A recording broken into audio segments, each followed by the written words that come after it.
ஆரம்ப காலத்தில் ஒரு குரு, அப்போ ஒரு சீடன் இருந்தான். அது வேடிக்கையான குரு, வேடிக்கையான சீடன். ஒரு ஆசிரமம். ஒரு நாள் ஒருத்தன் அவசரமாக அந்த குருவை தேடி வந்திருக்கிறான். என்ன விஷயம்னு விசாரித்தார் குரு. உங்கள் சீடர் என்னை அடிச்சுட்டார் அப்படின்னு புகார் பண்ணானா அந்த ஆள். குரு சீடனை கூப்பிட்டார். அடிச்சே அந்த ஆளை அப்படின்னு கேட்டாரான். ஆமான் இருக்கான் சீடன். ஏன் அடிச்சே அப்படின்னு கேட்டாரான். இந்த ஆள் உங்களை பற்றி மட்டமாக பேசிவிட்டான், என்னால் அதை தாங்கிக்க முடியல, அதனால தான் அடிச்சுட்டேன்ருக்கான். அப்படி என்ன பேசினா அப்படின்னு கேட்டாரான். உன்னுடைய குருநாதர் இப்போல்லாம் அர்த்தமில்லாமல் பேச ஆரம்பிச்சுட்டார் அப்படின்னு சொல்லிவிட்டான், அதனால தான் அடிச்சுட்டேன் அப்படின்னு நானான். அதுக்காக அடித்தே அப்படின்னாரான். நான் அதுக்காக அடிக்கலை குருவே, இப்பெல்லாம் நீங்கள் அர்த்தம் இல்லாமல் பேசுகிறதாக அவன் சொல்கிறான். அப்படின்னா இதுவரைக்கும் நீங்கள் அர்த்தத்தோடு பேசினதாகத்தானே அர்த்தம், அது தப்பு தானே, அதனால தான் அடித்தேன் அப்படின்னு நானான். ஒரு பெரியவர் உட்கார்ந்துருக்கிறார். அவரை சுற்றி அவருடைய தோழர்கள் உட்கார்ந்துருக்கிறாங்க. ஏதோ ஒரு முக்கியமான செய்தியை அவர் அவங்களுக்கு சொல்லிகிட்டு இருக்கிறார். அவங்களும் ஆர்வமாக கேட்டுக்கிட்டு இருக்கிறாங்க. இந்த சமயத்தில் யாரோ ஒரு ஆள் வேகமாக அங்கே வர்றார். வர்ற வேகத்திலேயே எனக்கு ஏதாவது உதவி செய்யுங்க அப்படின்னு கேட்டுக்கிட்டே வர்றார். கேட்கறது உதவி, ஆனால் குரல் மிரட்டுறது மாதிரி இருக்குது, அதட்டி கேட்கறது மாதிரி இருக்குது. இதை கேட்டதும் அந்த பெரியவர் ஆத்திரப்படலை, ஆனால் அவரை சுற்றி இருந்தவங்க ஆத்திரப்பட்டாங்க. இதை பெரியவர் கவனித்தார். கொஞ்சம் அமைதியாக இருங்கன்னார். வந்தவரை கூப்பிட்டார். அவருக்கு சில பொருள்களை கொடுத்தார். என்னங்க இப்போ உங்களுக்கு மகிழ்ச்சி தானே அப்படின்னார். அப்படின்னு அலட்சியமாக அவர் சொல்கிறார். நான் உங்களை நல்ல முறையில் நடத்தினேன்னா அப்படின்னு கேட்குறாரு அவர் மறுபடியும். அதெல்லாம் ஒன்றும் இல்லை அப்படின்னு சொல்லி அவர் சொல்லிகிட்டு இருக்கிறாரு. குரலில் கடுமை குறையில. சுற்றி இருந்தவங்களால இதை பொறுத்துக்க முடியல. கோபத்தோடு அவரை நோக்கி நெருங்க ஆரம்பித்தாங்க. பெரியவர் அவங்களையெல்லாம் தடுத்து நிறுத்தினார். வந்தவரை வாங்க என்னோட அப்படின்னு சொல்லி அழைச்சிட்டு போனார். வீட்டுக்கு போனார். அங்கே போனதும் இன்னும் சில பொருள்களை எடுத்து அவர்கிட்ட கொடுத்தார்.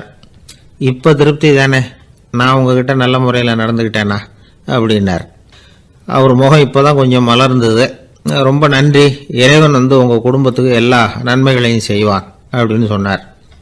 இதே வார்த்தைகளை என்னுடைய தோழர்கள்கிட்டே சொல்லிட்டீங்கன்னா அவங்க கோபம் தணிஞ்சிரும், வர முடியுமான்னார். கண்டிப்பாக வர்றேன் அப்படின்னாரு. மறுநாள் காலையில் அந்த இடத்துக்கு வந்தார். அதே மாதிரி சொல்லிவிட்டு அவர் போயிட்டார். தோழர்கள்லாம் ரொம்ப வியப்போடு பெரியவரை பார்த்தாங்க. அந்த பெரியவர் தான் நபிகள் நாயகம். அவர் சொன்னார், ஒருத்தன் ரொம்ப ஆசையாக ஒரு ஒட்டகத்தை வளர்த்துக்கிட்டு வந்தான். ஒரு நாள் அந்த ஒட்டகம் கயத்தை அறுத்துக்கிட்டு ஓடி போயிட்டுது. அக்கம் பக்கத்தில் இருக்கிறவங்கெல்லாம் அந்த ஒட்டகத்தை பிடிக்கிறதுக்கு முயற்சி பண்ணாங்க. அதை துரத்திக்கிட்டு ஓடினாங்க. ஒட்டகம் தாறுமாறாக ஓட ஆரம்பிச்சிது. இந்த சமயத்தில் ஒட்டகத்தை வளர்த்தவன் அங்கே ஓடி வந்தான். நீங்கள் அதை ஒன்றும் செய்ய வேணாம், விட்டுருங்க, அதோட சுபாவம் எனக்கு நல்லா தெரியும், அதை சுலபமாக என்னோடய வழிக்கு கொண்டுட்டு வந்துட முடியும், நான் பார்த்துக்கிறேன், விட்டுருங்கோ அப்படின்னா. எல்லாரும் விலகி போயிட்டாங்க. இவன் என்ன செஞ்சான் தெரியுமா? கொஞ்சம் புல்லை கையில் எடுத்துக்கிட்டு அந்த ஒட்டகத்தை நெருங்கினான். அவ்வளவுதான். அது ஓடி இவன் காலடியில் உட்காந்துக்கிட்டது. செல்லமாக அதை அப்படியே தடவி கொடுத்தான். முதுகில் ஏறி உட்காந்துக்கிட்டான். அது பாட்டுக்கு சாதுவாக நடந்து போகுது. இந்த கதையை நபிகள் நாயகம் தம்முடைய தோழர்களுக்கு சொல்கிறார். ஒட்டகத்தை மட்டும் இல்லை, சில மனிதர்களையும் கூட சில விதத்தில் அணுகி தான் அவர்களை சீர்திருத்த வேண்டியிருக்குது அப்படிங்கிறத அவங்களுக்கு உணர்த்தினார். இது ஒரு அழகான உளவியல் அணுகுமுறை. சில குடும்ப தலைவர்கள் கூட இந்த ஒட்டகம் மாதிரி நடந்துக்கிறது உண்டு, அப்புறம் அடங்கி போகிறதும் உண்டு. ஒரு குடும்ப தலைவர் காலையில் எழுந்திரிச்சதுலேருந்து சத்தம் போட்டு கத்திக்கிட்டு இருப்பார். பக்கத்தில் இருந்தவங்கெல்லாம் ஓடி போய் சமாதானம் பண்ணி பார்த்தாங்க. அவர் ஓயறது மாதிரி தெரியல. கடைசியில் அவர் மனைவி வந்தாங்க. நீங்கள் எல்லாம் விலகி போயிடுங்க, அவர் சுபாவம் எனக்கு தெரியும், நான் பார்த்துக்கிறேன் அப்படின்னாங்க. சரின்னு எல்லாரும் போயிட்டாங்க. சாயந்தரமாக பார்க்குறாங்க, அவர் சத்தம் இல்லாமல் ஒரு மூலையில் உட்காந்துருக்கிறார். ரொம்ப சாதுவா. ஆச்சரியமாக இருந்தது. என்னம்மா பண்ணீங்கன்னு கேட்டாங்க. அது ஒன்றும் இல்லைங்க, ஒரு வேளை சாப்பாட்டை நிறுத்தினேன், பட்னி போட்டேன், அவ்வளவுதான் அப்படின்னாங்க அந்த அம்மா. ஒரு ஜென் துறவி, அவருக்கு ரொம்ப வயசாயிட்டுது, கடைசி காலம். நண்பர்களெல்லாம் கூப்பிட்டார்.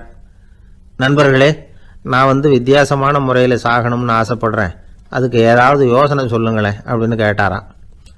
நண்பர்கள் சிரித்தாங்க. என்ன பேச்சு பேசுகிறீங்க, சாவறதுங்கிறது என்ன விளையாட்டு கத்தனமான காரியமா அப்படின்னு கேட்டிருக்காங்க. அந்த துறவி கொஞ்ச நேரம் யோசனை பண்ணார். அப்புறம் கேட்டாராம், இது வரைக்கும் யாராவது நடந்துக்கிட்டே இறந்துருக்கிறாங்களா அப்படின்னாராம். எல்லாரும் இல்லைன்னாங்களாம். ஒருத்தர் மட்டும் சொல்லியிருக்கார், அப்படியும் ஒருத்தர் இறந்துருக்கிறதாக ஒரு கதையில் படிச்சிருக்கிறேன், ஒரு ஞானியால் தான் அப்படியெல்லாம் செய்ய முடியும் அப்படின்னு அவர் சொன்னாராம். சரி, அப்படின்னா அந்த முறை நமக்கு வேணாம், நின்றுக்கிட்டே யாராவது உயிரை விட்டுருக்காங்களா அப்படின்னு விசாரிச்சாராம். அப்படியும் ஒருத்தர் இறந்துருக்கிறார் அப்படின்னாங்களாம். மறுபடியும் அந்த துறவி யோசனை பண்ணியிருக்கிறார், ஏதாவது வித்தியாசமான முறையில் நாம் போகணும் அப்படிங்கிறது அவருடைய விருப்பம். மனிதன் எப்படி வாழ்கிறானோ அப்படி இறப்பது தான் நல்லது. சரி, யாராவது தலைகீழாக யோகம் செய்யும் நிலையில் இறந்துருக்கிறாங்களா அப்படின்னு விசாரித்தாராம். நண்பர்கள் சிரித்தாங்க. தலைகீழாக நின்னபடி இறந்ததாக நாங்கள் கேள்விப்பட்டதே இல்லை, அது முடியாத காரியம் அப்படின்னு இருக்காங்க. இப்போ அந்த துறவிக்கு திடீர்னு உற்சாகம் வந்துட்டுது. உடனே எழுந்திரிச்சார், தலைகீழாக நின்னார், அப்படியே உயிரை விட்டுட்டார். அவ்வளோதான். அந்த மடாலயத்தில் ஒரே குழப்பம், எப்படி அவரை கீழே இறக்கி படுக்க வைக்கிறது அப்படின்னு புரியல. இப்படி உயிர் விடுறதை பற்றி அவங்க இதுவரைக்கும் கேள்விப்பட்டதும் இல்லை. உண்மையிலேயே இவர் இறந்து தான் போனாராங்கிறதும் தெரியல. சோதித்து பார்த்தாங்க, இதய துடிப்பு, நாடி துடிப்பு எல்லாம் நின்று போயிருந்தது. இவர் எப்பவும் இப்படி தான், என்ன பண்ணுறது இப்போது அப்படின்னு சொல்லி எல்லாரும் குழம்பிக்கிட்டு இருக்கிற சமயத்தில் ஒரு பெரியவர் யோசனை சொன்னார். இந்த துறவியோட மூத்த சகோதரி பக்கத்து மடாலயத்தில் இருக்கிறாங்க, அவங்கள இங்கே அழைச்சிட்டு வந்தால் ஏதாவது வழி கிடைக்கும் அப்படின்னார். அந்த அம்மாவுக்கு 90 வயசு. அழைச்சிட்டு வந்தாங்க. ஒரு குச்சியை ஊன்றிக்கிட்டு அப்படியே மெதுவாக நடந்து வந்தாங்க. தம்பி, தலைகீழாக நின்று உயிர் விட்டு இறக்கிறத பார்த்தாங்க. தம்பின்னு கூப்பிட்டு பார்த்தாங்க, ஒன்றும் காணோம். உடனே என்ன பண்ணாங்க, தன்னுடைய கைத்தடியால் தம்பியோட உடலை ஒரு தட்டு தட்டினாங்க. ஏப்பா, சாகிறப்பவும் உன்னுடைய குறும்புத்தனத்தை விடலையா, இப்படியாடா சாகிறது, ஒழுங்காக செத்து தொலை அப்படின்னாங்களாம். அவ்வளவுதான். உடனே அந்த துறவி திரும்பி நேராக நின்னார். அக்கா, கோவப்படாத, நான் ஒழுங்காக சாகிறேன், எப்படி செத்தா என்ன, எல்லாம் எனக்கு ஒன்று தான் அப்படின்னு சொல்லிவிட்டு அப்படியே தரையில் படுத்து உயிரை விட்டாராம். அதுக்கப்புறம் அந்த அம்மா கோலை கையில் எடுத்துக்கிட்டு அப்படியே திரும்பி கூட பார்க்காம அவங்க பாட்டுக்கு போயிட்டாங்களாம். மரணத்தை ஒரு விளையாட்டாக ஆக்கிய அந்த துறவிக்கு வாழ்க்கையே ஒரு விளையாட்டாக தான் இருந்திருக்குது. எந்த நோக்கமும் இல்லாமல் செயல்படுறதுன்னா என்னங்கிறதும் அவருக்கு தெரிஞ்சிருக்குது. பயனை எதிர்பார்க்காம பணி செய்து வாழ்ந்து மறைந்த மகான் அவர். தம்முடைய தொழிலை விளையாட்டு போல செய்ய தெரிஞ்சவருக்கு வாழ்க்கையே ஒரு விளையாட்டாக மாறிடும். எல்லாமே விளையாட்டாகி விடுகிற போது மரணமும் விளையாட்டாகிவிடும் அப்படிங்கிறது தான் அந்த தத்துவம். ஆனால் அதுக்கு முன்னாடி உங்களுக்குள்ளே இருக்கிற உண்மையான நடிகனை நீங்கள் அடையாளம் கண்டுபிடிக்கணும். நீங்கள் நடிக்க வேண்டியதே இல்லை, நீங்கள் ஏற்கனவே நடிச்சுக்கிட்டு தான் இருக்கிறீங்க. நீங்கள் இந்த உண்மையை தெரிஞ்சுக்கணும், அவ்வளவுதான். இதுதான் ஞானிகளுடைய கருத்து. வாழ்க்கையை சரியாக புரிஞ்சுக்கிட்டால் எல்லாமே நடிப்புங்கிறது புரியும். கல்யாண பத்திரிக்கை அனுப்பியிருந்தேனே, ஏண்டா வரலன்னு கேட்டான் ஒருத்தன். வந்திருந்தேனே அப்படின்னானா இவன். டேய், ஏண்டா போய் சொல்கிற, நான் பத்திரிக்கையே உனக்கு அனுப்பலையே அப்படின்ட்டுருக்கான் அவன். அதுக்கு இவன் சொன்னானா, பத்திரிக்கை அனுப்புனேன்னு நீ போய் சொல்கிறப்போ கல்யாணத்துக்கு வந்தேன்னு நான் போய் சொல்லக்கூடாதா அப்படின்னானா. விவசாயிகள் அவங்க விவசாயம் முன்னேறி இருக்கிற அளவுக்கு விவசாயிகளுடைய வாழ்க்கை தரம் முன்னேறலை. அந்த அளவுக்கு அவர்கள் நாட்டுக்காக உழைச்சிக்கிட்டு இருக்கிறாங்க. அந்த காலத்திலே அதை பற்றி ஒரு கதை சொல்கிறது உண்டு. ஒரு வயசான ஆள் நிலத்தில் ஏறு ஊதுகிட்டு இருந்தாராம். கிழிஞ்சு போன ஒரு சின்ன துண்டை தான் இடுப்பில் கட்டியிருந்தாராம். தலையில் ஒரு கந்தலை சுற்றி இருந்தார். உடம்பு பூரா சேரு, ரொம்ப ஏழை. ஏறு ஓட்டிகிட்டு இருக்கிறவர் வேறு எப்படி இருப்பார்? இருந்தாலும் அந்த ஆள் ரொம்ப ஜாலியாக பாட்டு பாடிக்கிட்டே ஏறு ஊதுகிட்டு இருந்தாராம். உடம்புல தான் அவர் ஏழையை தவிர மனசில் ஒரு ஏழையாக தெரியல. அந்த சமயத்தில் அந்த நாட்டு ராஜா அந்த பக்கமாக குதிரை மேலே வந்தாராம். வேட்டைக்கு போயிட்டு பரிவாரங்களோடு திரும்பி வந்துகிட்டு இருக்கிறார். ரொம்ப செல்வ செழிப்பில் இருக்கிற ராஜா அவர் இந்த வயசான விவசாயியை பார்த்துருக்கார். இந்த ஆள் ரொம்பவும் ஏழைங்கிறது அவர் பார்த்தாவே பளிச்சுன்னு தெரியுது. கட்டிக்கிறதுக்கு நல்ல துணி இல்லை, உடம்போ இழைச்சி போயிருக்குது, வயிறு முதுகில் போய் ஒட்டிக்கிட்டு இருக்கு, கண்ணு குழி விழுந்து போயிருக்குது. ஆனாலும் முகத்தை பார்த்தா சந்தோஷமாக இருக்கிற மாதிரி இருக்கு.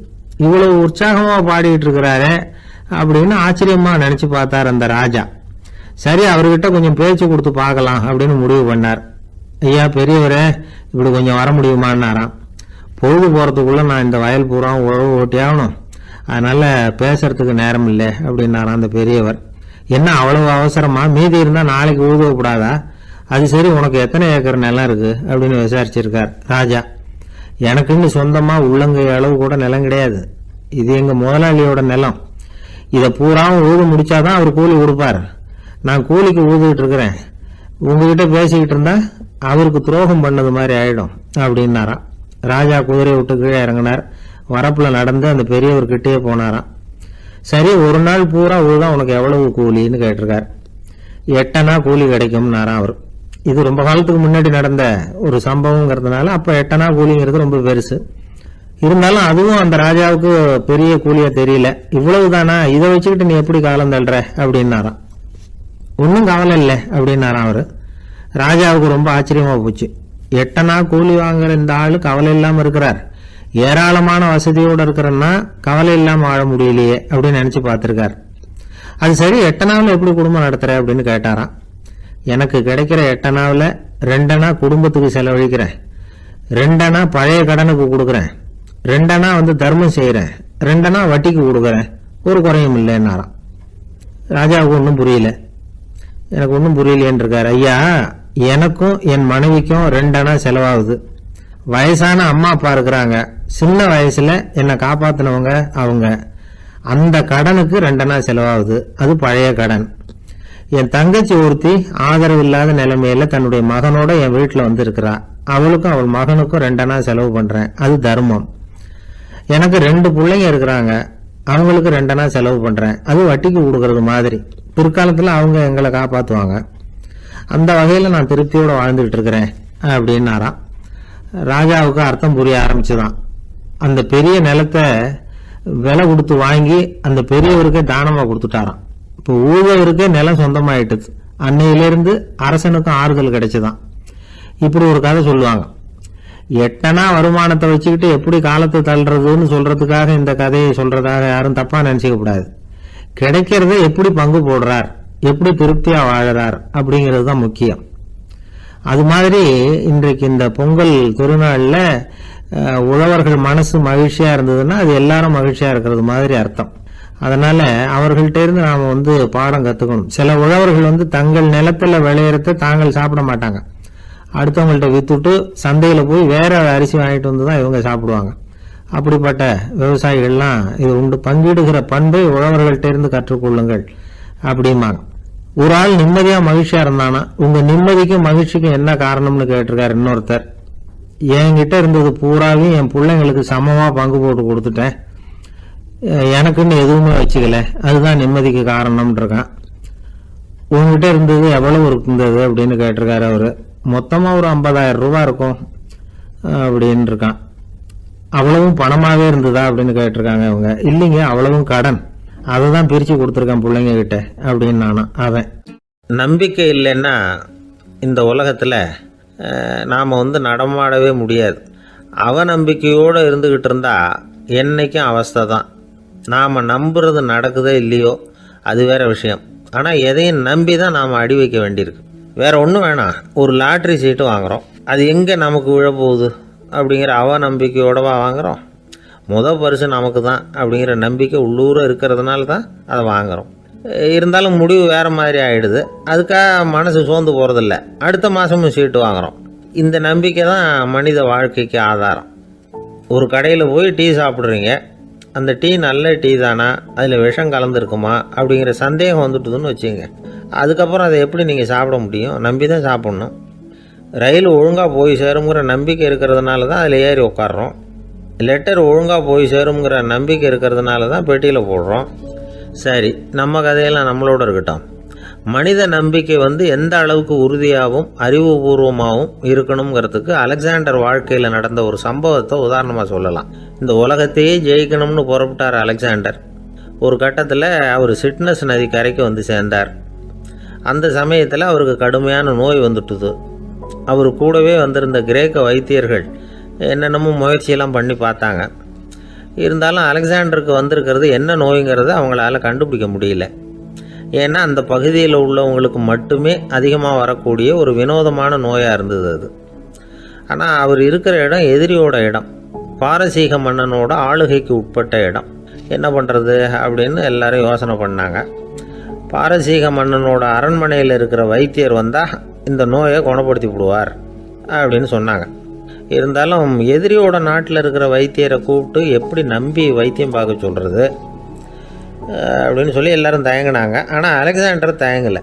பரவாயில்ல, அழைச்சிட்டு வாங்கன்னு விட்டார். உடனே அவரை போய் அழைச்சிட்டு வந்துட்டாங்க. அவர் வந்தார். அலெக்சாண்டர் உடம்பை பரிசோதனை பண்ணி பார்த்தார். சரி, இதை குணப்படுத்தி விடலாம், பயப்பட வேண்டியதில்லை. ஆனால் இதுக்கு ஒரு மூலிகை ரசம் தயார் பண்ணி கொடுக்கணும்.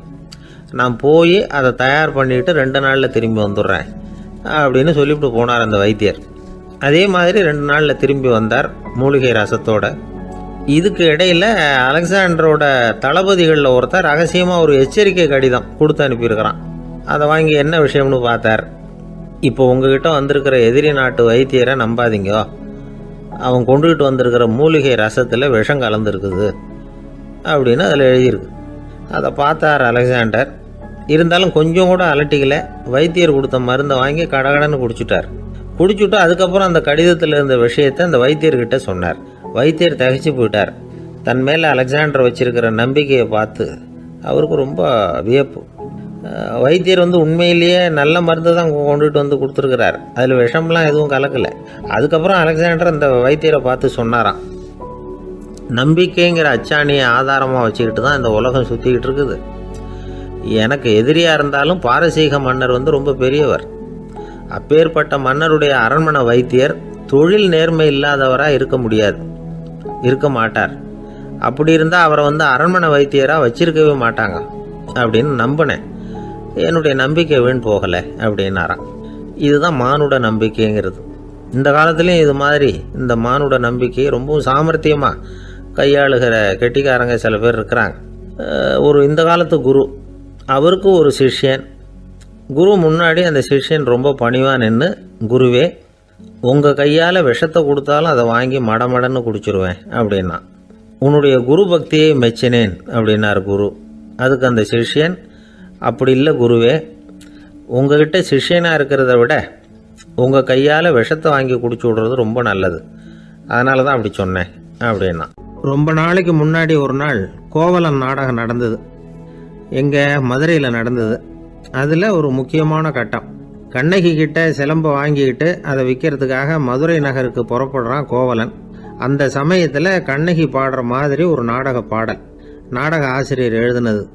அது என்ன பாட்டுன்னா, மா பாவியோர் கூடி வாழும் மதுரைக்கு மன்னா போகாதீர் என்று அப்படின்னு ஆரம்பிக்கும் அந்த பாட்டு.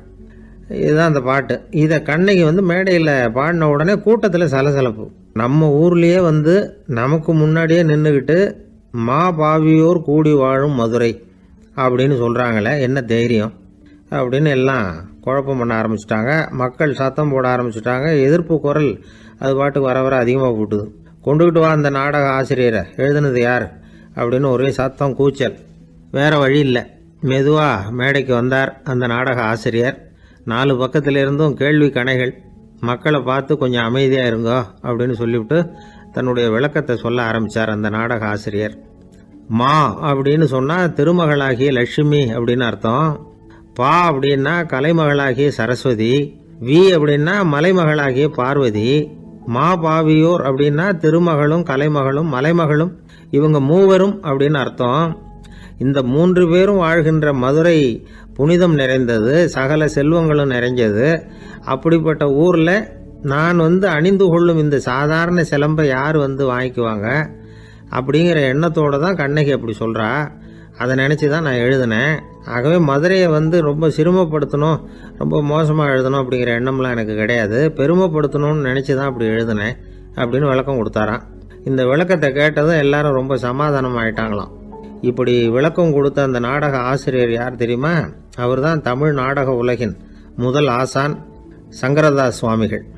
அவருக்கு நகைச்சுவை உணர்வும் அதிகம். 1920ஆம் ஆண்டு திருநெல்வேலியில் அவர் தங்கியிருக்கிறார் நாடகம் நடத்துறதுக்காக. அவர் தங்கியிருந்த வீட்டில் கொசு மூட்டைப்பூச்சி அதிகமாக இருந்திருக்கு. அவரால் தூங்கவே முடியல. அவர் அனுபவித்த தொல்லைகள் ஒரு பாட்டாக உருவாச்சு. வேடிக்கையாக ஒரு பாட்டு எழுதினாராம். மூட்டையும் கொசுவும் ஒரு வீட்டிலே மீட்டிங் போட்டால் முன்னே நிற்க யாரால் முடியும்? கொசு மோகன ராகம் போல சத்தம் போட்டு முன்னே நின்று செய்திடும் யுத்தம். இதை மறுநாள் நாடகத்தில் கோமாளி வேஷம் போட்ட ஒரு சிறுவனை விட்டு பாட வச்சிருக்காரு. எல்லாரும் சிரித்து ரசித்தாங்களாம். சங்கரதாஸ் சுவாமிகள் கல்யாணமே பண்ணிக்கல, துறவி மாதிரியே வாழ்ந்திருக்கார். தமிழ் நாடக கலைக்கு தன்னையே அர்ப்பணம் பண்ணிக்கிட்டவர் அவர். 1922 நவம்பர் மாதத்தில் ஒரு நாள் புதுச்சேரியில் அவர் வாழ்க்கை முடிஞ்சுது. அப்போ அவருக்கு வயசு 55. சங்கரதாஸ் சுவாமிகள் நாடக ஆசிரியர் மட்டும் இல்லை, மேடை நாடக இயக்குனர், தயாரிப்பாளர், அவரே ஒரு சிறந்த நடிகர். ஒரு தடவை சாவித்திரி நாடகத்தில் இவர் யமதர்மனா வேஷம் போட்டு நடிச்சிருக்கிறார். நாடகம் பார்த்துக்கிட்டு இருந்த கருவுற்ற ஒரு பெண்மணிக்கு பயத்தினால அங்கேயே குழந்தை பிறந்துட்டு தான். அந்த நிகழ்ச்சிக்கு அப்புறம் இவர் இந்த வேஷம் போடுறப்போலாம் ஜனங்களுக்கு முன்கூட்டியே எச்சரிக்கை கொடுக்க ஆரம்பிச்சிருவாராம். அதாவது அப்படி யாராவது பயப்படுறவங்க இருந்தால் கொஞ்சம் கண்ணை மூடிங்க அல்லது எழுந்திரிச்சு போடுங்கன்னு. நடிப்புன்னா அப்படிலாம் இருக்கணும். இந்த காலத்தில் நடிகர் ஒருத்தர் சொன்னார், சார் நான் இந்த நாடகத்தில் நடிக்கிறப்போ முகத்தில் நவரசங்களையும் காட்டி நடித்தேன், உணர்ச்சிகளை எல்லாம் நல்லா காட்டி நடித்தேன். அப்படி இருந்தும் ஜனங்கள் கல்லை எடுத்து மேடையில் வீசிவிட்டாங்க சார் அப்படின்னார். நாடகத்தில் உங்களுக்கு என்ன வேஷம் அப்படின்னு கேட்டாங்க. அது செத்து கிடக்கிற பணமாக நடித்தேன் சார் அப்படின்னார். ஒரு குரு, இளம் சீடர்கள் எதிரில் உட்காந்துருக்கிறாங்க. குரு பாடம் நடத்திக்கிட்டு இருக்கிறார். சீடர்களுக்கு ஒரு ஆசை, அதாவது ஒரு முக்கியமான மந்திரத்தை நம்ம குருநாதர்கிட்ட இருந்து கற்றுக்கணும் அப்படிங்கிறது அவங்க ஆசை. அது என்ன மந்திரம்னா, இறந்தவரை உயிர்ப்பிக்கக்கூடிய புனித மந்திரம், அதாவது செத்தவங்களுக்கு மீண்டும் உயிர் உண்டாக்குகிற மந்திரம். குருவே தயவு பண்ணி அந்த மந்திரத்தை எங்களுக்கு உபதேசிக்கணும் அப்படின்னு கேட்டாங்க. அது ரொம்ப ஆபத்தானது, அது என்னத்துக்கு உங்களுக்கு வேண்டாமேன்னாராம் குரு. எங்களுடைய நம்பிக்கை உறுதிப்படுறதுக்காகத்தான் கேட்குறோம், வேற ஒன்றும் இல்லை அப்படின்னு நாங்களாம் சீடர்கள். பக்குவப்படாத அறிவுங்கிறது ரொம்ப ஆபத்தானது அப்படின்னாராம் குரு. இது சீடர்களுக்கு புரியல. அது எப்படிங்க பக்குவப்படாத அறிவு ஆபத்தானதுன்னு சொல்றீங்க, அப்படின்னா என்ன அப்படின்னு கேட்டிருக்காங்க சீடர்கள். குரு அதுக்கு விளக்கம் கொடுத்தாராம். அந்த மந்திரத்தை எப்போ பயன்படுத்தணுங்கிறது முக்கியம். அதை அறியக்கூடிய ஞானம் ஏற்படுகிற வரைக்கும் அதை தெரிஞ்சுக்காம இருக்கிறது தான் நல்லது, இல்லைன்னா ஆபத்துன்னாராம். ஆனால் அந்த சீடர்கள் அதை கேட்குற மாதிரி இல்லை, ரொம்ப பிடிவாதம் பண்ண ஆரம்பிச்சுட்டாங்க. சரி வாங்க சொல்கிறேன்னார் குரு. எல்லாரும் வந்தாங்க. அந்த புனித மந்திரத்தை அவங்களுக்கு ரகசியமாக உபதேசம் பண்ணார். உபதேசம் பண்ணிவிட்டு அவங்களுக்கு எச்சரிக்கையும் கொடுத்தார். இந்த மந்திரத்தை நல்லா ஆராய்ச்சி பார்த்ததுக்கு அப்புறம் தான் உச்சரிக்கணும், அவசரப்பட்டு எதுவும் செஞ்சிடக்கூடாது அப்படின்னு ஒரு தடவைக்கு பல தடவை எச்சரிக்கை கொடுத்தார். சரின்னு சொல்லிவிட்டு அவங்கெல்லாம் மந்திரத்தை கற்றுக்கிட்டு எழுந்திரிச்சு போயிட்டாங்க. ஒரு நாள் அந்த சீடர்கள் எல்லாம் மணற்பாங்கான இடத்துல அப்படியே நடந்து போயிட்டு இருக்கிறாங்க. ஒரு பாலைவன பகுதி மாதிரி ஒரு இடம். அங்கே ஒரு இடத்துல எலும்புகள் குவியலாக கிடந்தது. உடனே இந்த சீடர்கள் முன்ன பின்ன யோசிக்காம, தியானமும் பண்ணாம, அந்த மந்திரத்தோட பயனை சோதிச்சு பார்க்கணும் அப்படின்னு நினச்சிக்கிட்டு அந்த மந்திரத்தை உச்சரிக்க ஆரம்பிச்சிட்டாங்க. அவ்வளோதான். உடனே என்னாச்சு தெரியுமா, அந்த எலும்புகள் எல்லாம் ஓநாய்களாக மாறி அவங்கள துரத்த ஆரம்பிச்சுட்டுது. சீடர்கள் எல்லாம் தலைதெறிக்க ஓட ஆரம்பிச்சிட்டாங்க. ஓநாய்களும் விடலை, அவங்கள துரத்தி பிடிச்சி கடிச்சு கொதற ஆரம்பிச்சுட்டுது. அப்போதான் அந்த சீடர்களுக்கு குரு சொன்ன அறிவுரையோட அர்த்தம் புரிஞ்சுது. பக்குவப்படாத அறிவு ஆபத்தானது அப்படிங்கிறது. அதனால் இதிலேருந்து நாம் தெரிஞ்சுக்க வேண்டியது என்னென்னா, நாம் நம்ம அறிவை வளர்த்துக்கிட்டா மட்டும் போதாது, அந்த அறிவை எப்போ எப்படி பயன்படுத்தணும் அப்படிங்கிற பக்குவமும் நமக்கு வரணும். அப்போ தான் வாழ்க்கை நல்லபடியாக அமையும், இல்லைன்னா இடைஞ்சல் தான். இந்த காலத்தில் சில சின்ன பிள்ளைங்களுக்கே அறிவு ரொம்ப பக்குவப்பட்டிருக்குங்கிறத உணர முடியுது. ஒரு சின்ன பையன் பள்ளிக்கூடத்தில் மார்க் லிஸ்ட் கொடுத்தாங்க, வாங்கிக்கிட்டு அவசரமாக வீட்டுக்கு ஓடினான். எதிரில் வந்த ஒருத்தர் கேட்டார், என்ன அவசரம், ஏன் இப்படி வேகமாக ஓடுறேன்னார். எங்கள் அம்மா கிட்ட அடி வாங்கணும், அதுக்காக தான் ஓடுறேன்னா. அடி வாங்கிறதுக்கா இவ்வளவு அவசரம்னார் அவர். அப்படி இல்லைங்க, நான் போகிறதுக்குள்ளே எங்கள் அப்பா வீட்டுக்கு வந்துட்டாருன்னா அவர்கிட்ட அடி வாங்க வேண்டியிருக்கும், அதை அவாய்ட் பண்ணுறதுக்காக இப்படி ஓடுறேன் அப்படின்னு நானும் அந்த பையன். இந்த உலகத்தில் எல்லாருக்கும் மகிழ்ச்சி தரக்கூடிய ஒரு பொருள் எது? இது ஒரு முக்கியமான கேள்வி. இந்த கேள்விக்கு பொருத்தமான ஒரு பதிலை உங்களால் சொல்ல முடியுமா? அதாவது கொஞ்சம் யோசித்து பார்த்தா பணம்னு சொல்லலாமா? இப்போ கையில் காசு இல்லாதவங்ககிட்ட ஒரு 10 ரூபாயை கொடுத்தா அது அவனுக்கு சந்தோஷத்தை கொடுக்கும். ஏற்கனவே வருமான வரி பிரச்சனையில் சிக்கி இருக்கிறவர்கிட்ட இன்னும் கொஞ்சம் பணம் இருந்தாங்கன்னு சொல்லி கொடுத்தோம்னா அது அவருக்கு சங்கடத்தை தான் கொடுக்கும். அதனால் அந்த கேள்விக்கு பணங்கிறது பொருத்தமான பதிலாக இருக்க முடியாது. கேள்வி என்னன்னா, இந்த உலகத்தில் எல்லாருக்கும் மகிழ்ச்சி தரக்கூடிய ஒரு பொருள் எது? சரி, இனிப்புன்னு சொல்லலாமா? ஏன்னா எல்லாருக்கும் இனிக்க தானே செய்யும். அதுலேயும் ஒரு சிக்கல் இருக்குது. சர்க்கரை வியாதிக்காரங்களுக்கு அது என்ன சந்தோஷத்தையாக கொடுக்கும்? ஆக எல்லாருக்கும் வேறுபாடு எதுவும் இல்லாமல் மகிழ்ச்சியை கொடுக்கக்கூடியது வேற ஏதோ ஒன்று இருக்குது. அது என்னன்னு கண்டுபிடிக்கணும். அதுதான் இன்றைக்கி தகவல். இப்போ அதை கண்டுபிடிக்கணும்னா இந்த கதையை கேட்கணும். அது என்ன கதைன்னா, ஒரு ஊரில் ஒரு ராஜா இருந்தார். அவருக்கும் இதே சந்தேகம் வந்துட்டுது. அதாவது எல்லாருக்கும் இன்பம் தரக்கூடிய பொருள் எது அப்படின்னு. இதுக்கு பதில் தெரிஞ்சுக்கிறதுக்கு ஆசைப்பட்டார். சரி, அதுக்கு என்ன செய்யலாம்னு யோசனை பண்ணார். நாட்டு மக்களுக்கு பகிரங்கமாக ஒரு அறிவிப்பு கொடுத்தார். நம்ம நாட்டு மக்கள் இன்பம் தரக்கூடிய பொருள் எதுன்னு நினைக்கிறாங்களோ அதை கொண்டுகிட்டு வந்து அரண்மனையில் உள்ள கண்காட்சி மண்டபத்தில் வைக்கலாம். அப்படி அவங்க வைக்கிற பொருள்களில் எது எல்லாருக்கும் இன்பம் தரக்கூடியதாக இருக்குமோ அதை வச்சவருக்கு 1000 பொற்காசுகள் பரிசு அப்படின்னு அறிவிப்பு கொடுத்துட்டார். ஜனங்கள் இந்த அறிவிப்பை கேட்டாங்க. அதுக்கப்புறம் சும்மா இருப்பாங்களா? 1000 பொற்காசுன்னா சும்மாவா? அவங்க கையில் என்னென்ன கிடைச்சதோ அதையெல்லாம் கொண்டாந்து அரண்மனை காட்சி மண்டபத்தில் வச்சுட்டாங்க. அதுக்கப்புறமா ராஜா அங்கே வந்தார். ஒவ்வொன்றா பார்த்துக்கிட்டே வந்தார். முதல்ல ஒரு குயில் இருந்தது, இனிமையாக பாடக்கூடிய குயில். இந்த குயிலோட இன்னிசை எல்லாருக்கும் இன்பம் தரக்கூடியது தான். இருந்தாலும் காது கேட்காதவங்களுக்கு இந்த இசை எப்படி இன்பம் தர முடியும்? அதனால் இது சரியில்லைன்னு விட்டார். அடுத்தபடியாக போனார். அங்கே என்ன வச்சுருக்குறாங்கன்னு பார்த்தா ஒரு அழகான மயில் அங்கே தோகை விரித்து ஆடிக்கிட்டு இருக்குது. இந்த மயிலோட ஆட்டம் மனசுக்கு இன்பம் தரக்கூடியது தான். இருந்தாலும் பார்வை இல்லாதவங்க இந்த ஆட்டத்தை பார்த்து ரசிக்க முடியுமா? முடியாது. அதனால் இதுவும் சரியில்லை அப்படின்னு சொல்லிவிட்டார். அதுக்கு அடுத்தபடியாக போனார். பல வகையான இனிப்பு பண்டங்களை வச்சுருந்தாங்க. பார்த்தார், வயசானவங்களுக்கும் நோயாளிகளுக்கும் இது இன்பம் தராது, துன்பம் தான் கொடுக்கும் அப்படின்னார். இப்படி ஒவ்வொன்றா பார்த்துக்கிட்டே போகிறார். அழகான மலர்கள், கனிகள், ஓவியங்கள் எதுவுமே பொருத்தமாக தெரியல. சகல பேருக்கும் இன்பம் தரக்கூடிய வகையில் எதுவும் இல்லை. கடைசியாக வந்தார். அங்கே ஒரு களிமண் பொம்மை இருந்தது. அது என்ன பொம்மை தெரியுமா? பசியால் வாடி இருக்கிற ஒருத்தருக்கு ஒரு அம்மா இனிமையாக பேசிக்கிட்டு சோறு போடுறது மாதிரி அந்த பொம்மையை செஞ்சுருந்தாங்க. அதுக்கு கீழே அன்பு அப்படின்னு எழுதியிருந்ததுதான். ராஜா பளிச்சுன்னு ஒரு முடிவுக்கு வந்தார். அந்த பொம்மையை செஞ்ச சிற்பியை வரவழைச்சார், பரிசு கொடுத்தார். அன்பு ஒன்று தான் எல்லாருக்கும் இன்பம் அளிக்கக்கூடிய பொருள். காது கேட்காதவங்களும் அதை கேட்க முடியும், பார்வை இல்லாதவங்களும் அதை பார்க்க முடியும், குழந்தைகளும் அதை உணர முடியும் அப்படின்னு அதுக்கு விளக்கம் கொடுத்தார் அந்த மன்னர். இந்த உலகத்தில் எல்லாருக்கும் மகிழ்ச்சி தரக்கூடிய ஒரு பொருள் அன்பு தான். அதை புரிஞ்சுக்கிட்டு தான் சில கணவன்மார்கள் மனைவி பேரில் ரொம்ப அன்பை காட்டிக்கிறது வழக்கம். ஒரு வீட்டு வாசப்படி பக்கமாக மழைக்கு ஒதுங்கினார் ஒருத்தர். மழை தூரிக்கிட்டு இருந்தது, இருட்டு நேரம். அந்த வீட்டில் இருந்தவர், இன்னைக்கு ராத்திரி வேணும்னா இங்கேயே தங்கிட்டு காலையில் போங்க அப்படின்னார். உடனே இவர் சொன்னார், ரொம்ப நன்றிங்க, ஒரு 10 நிமிஷத்தில் இதை வந்துவிடுறேன் அப்படின்னு சொல்லிவிட்டு எங்கேயோ ஓடினார். 10 நிமிஷம் கழித்து திரும்பி வந்தார். ஆமாம், எங்கே போயிட்டு வந்தீங்கன்னு கேட்டார் வீட்டில் இருந்தவர். நேராக எங்கள் வீட்டுக்கு போய் மனைவி கிட்ட இன்னைக்கு ராத்திரி இங்கேயே தங்கிக்கிறேன்னு சொல்லிவிட்டு வந்துவிட்டேன் அப்படின்னார் அவர். அன்புல இது ஒரு ரகம். இந்த உலகத்தில் எவ்வளவோ உயிரினங்கள் இருக்குது. ஒவ்வொன்றும் ஒவ்வொரு விதமாக சண்டை போடுது. இப்போ 2 மாடு சண்டை போட்டுக்குதுன்னு வச்சுங்க, என்ன பண்ணும்? 2 முட்டிக்கும். அதுக்கு சண்டை போடுறதுக்கு ஆயுதமாக உபயோகப்படுறது அதோட கொம்பு. 2 சேவல் சண்டை போட்டுக்குதுன்னு வச்சுங்க, அதுக்கு ஆயுதமாக உபயோகப்படுறது அதோட கால் நகம். காலால் தான் அது ஒன்றோட ஒன்று சண்டை போட்டுக்கும்.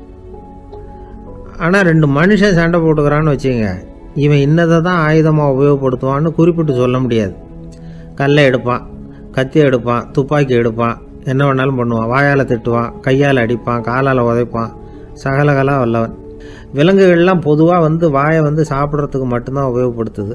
ஆனால் இவனுக்கு சாப்பிட்றதுக்கும் அதுதான், சாப்பிட்டு விட்டு திட்டுறதுக்கும் அதுதான். ஆனால் ஒரு விஷயத்தில் மட்டும் கெட்டிக்கிறேன். அதாவது நாம் சண்டை போட்டுக்கிட்டாலும் பரவாயில்லை, கோழிகள் சண்டை போடாமல் இருக்கணும் அப்படின்னு ஆசைப்படுறான். எதுக்காக? கோழிகள் சண்டை போடாமல் இருந்தால் நிறைய முட்டைகள் போடுமா, அதுக்காக தான் இந்த அக்கறை. கோழி பண்ணை வச்சுருக்கிறவங்களுக்கு இது ஒரு பெரிய பிரச்சனை. அதாவது பண்ணையில் இருக்கிற கோழிகளுக்குள்ளே அடிக்கடி சண்டை வந்துடும். அதனால் முட்டை உற்பத்தி குறைஞ்சிரும். சரி, இதுக்கு என்ன பண்ணுறது? பண்ணையில் போய் உட்காந்துக்கிட்டு தினமும் பஞ்சாயத்து பேசிகிட்டு இருக்க முடியுமா? அமெரிக்காவில் கோழி பண்ணை வச்சுருக்கிற ஒருத்தர் இதை பற்றி யோசனை பண்ணி பார்த்தாராம். ஒரு வழியையும் கண்டுபிடிச்சிருக்கார். கோழிக்கெல்லாம் மூக்கு கண்ணாடி மாட்டி விட்டுட்டோம்னா அது சண்டை போடுற குணம் குறைஞ்சிரும், முட்டை அதிகமாகிடும். அந்த கண்ணாடியில் உள்ள லென்ஸு சிவப்பு நிறத்தில் இருக்கணும், அவ்வளவுதான் அப்படின்னு அவர் கண்டுபிடிச்சாராம். இது ஏற்கனவே நடைமுறையில் கண்டுபிடிக்கப்பட்ட ஒரு விஷயம். ஆனால் எல்லா கோழிக்கும் சிவப்பு மூக்கு கண்ணாடி எப்படி மாட்டி விடுறது? அப்படியே மாட்டி விட்டாலும் அது நழுவாமல் இருக்கணுமே. இப்போ நாமெல்லாம் நடு விரலால் மூக்கு கண்ணாடி நடுவில் தொட்டு அப்படி ஸ்டைலாக சரி பண்ணிக்கிறோம். அது மாதிரி கோழி எப்படி சரி பண்ணிக்கும்? இதுதான் பிரச்சனை. இதுக்கு அவர் என்ன வழி கண்டுபிடிச்சாருன்னா, கோழிக்கெல்லாம் மூக்கு கண்ணாடிக்கு பதிலாக விழியொட்டு வில்லைகள், கான்டாக்ட் லென்ஸ், அதை பொருத்தி விட்டா என்ன அப்படின்னு யோசனை பண்ணார். அதே மாதிரி பண்ணார். அதே மாதிரி செஞ்சு பார்த்தார், வெற்றி. அதுக்கப்புறம் கோழியெல்லாம் சண்டை போட்டுக்கலையாம், சமாதான பிரியர்கள் ஆகிட்டு தான். கோழிகளுக்கு இயல்பாகவே சண்டை போடுற குணம் உண்டு. ஆனால் அதோட கண்ணுக்கு பார்க்குற பொருள்லாம் ரோஜா நிறத்துலையோ அல்லது இன்னும் சொல்ல போனால் அழுத்தமான சிவப்பு நிறத்துலையோ தெரிஞ்சதுன்னா சண்டை போடுற குணம் குறைஞ்சிருதான். அந்த சமயத்தில் அது அதிகமாகவும் முட்டையிட ஆரம்பிச்சுடுதான்.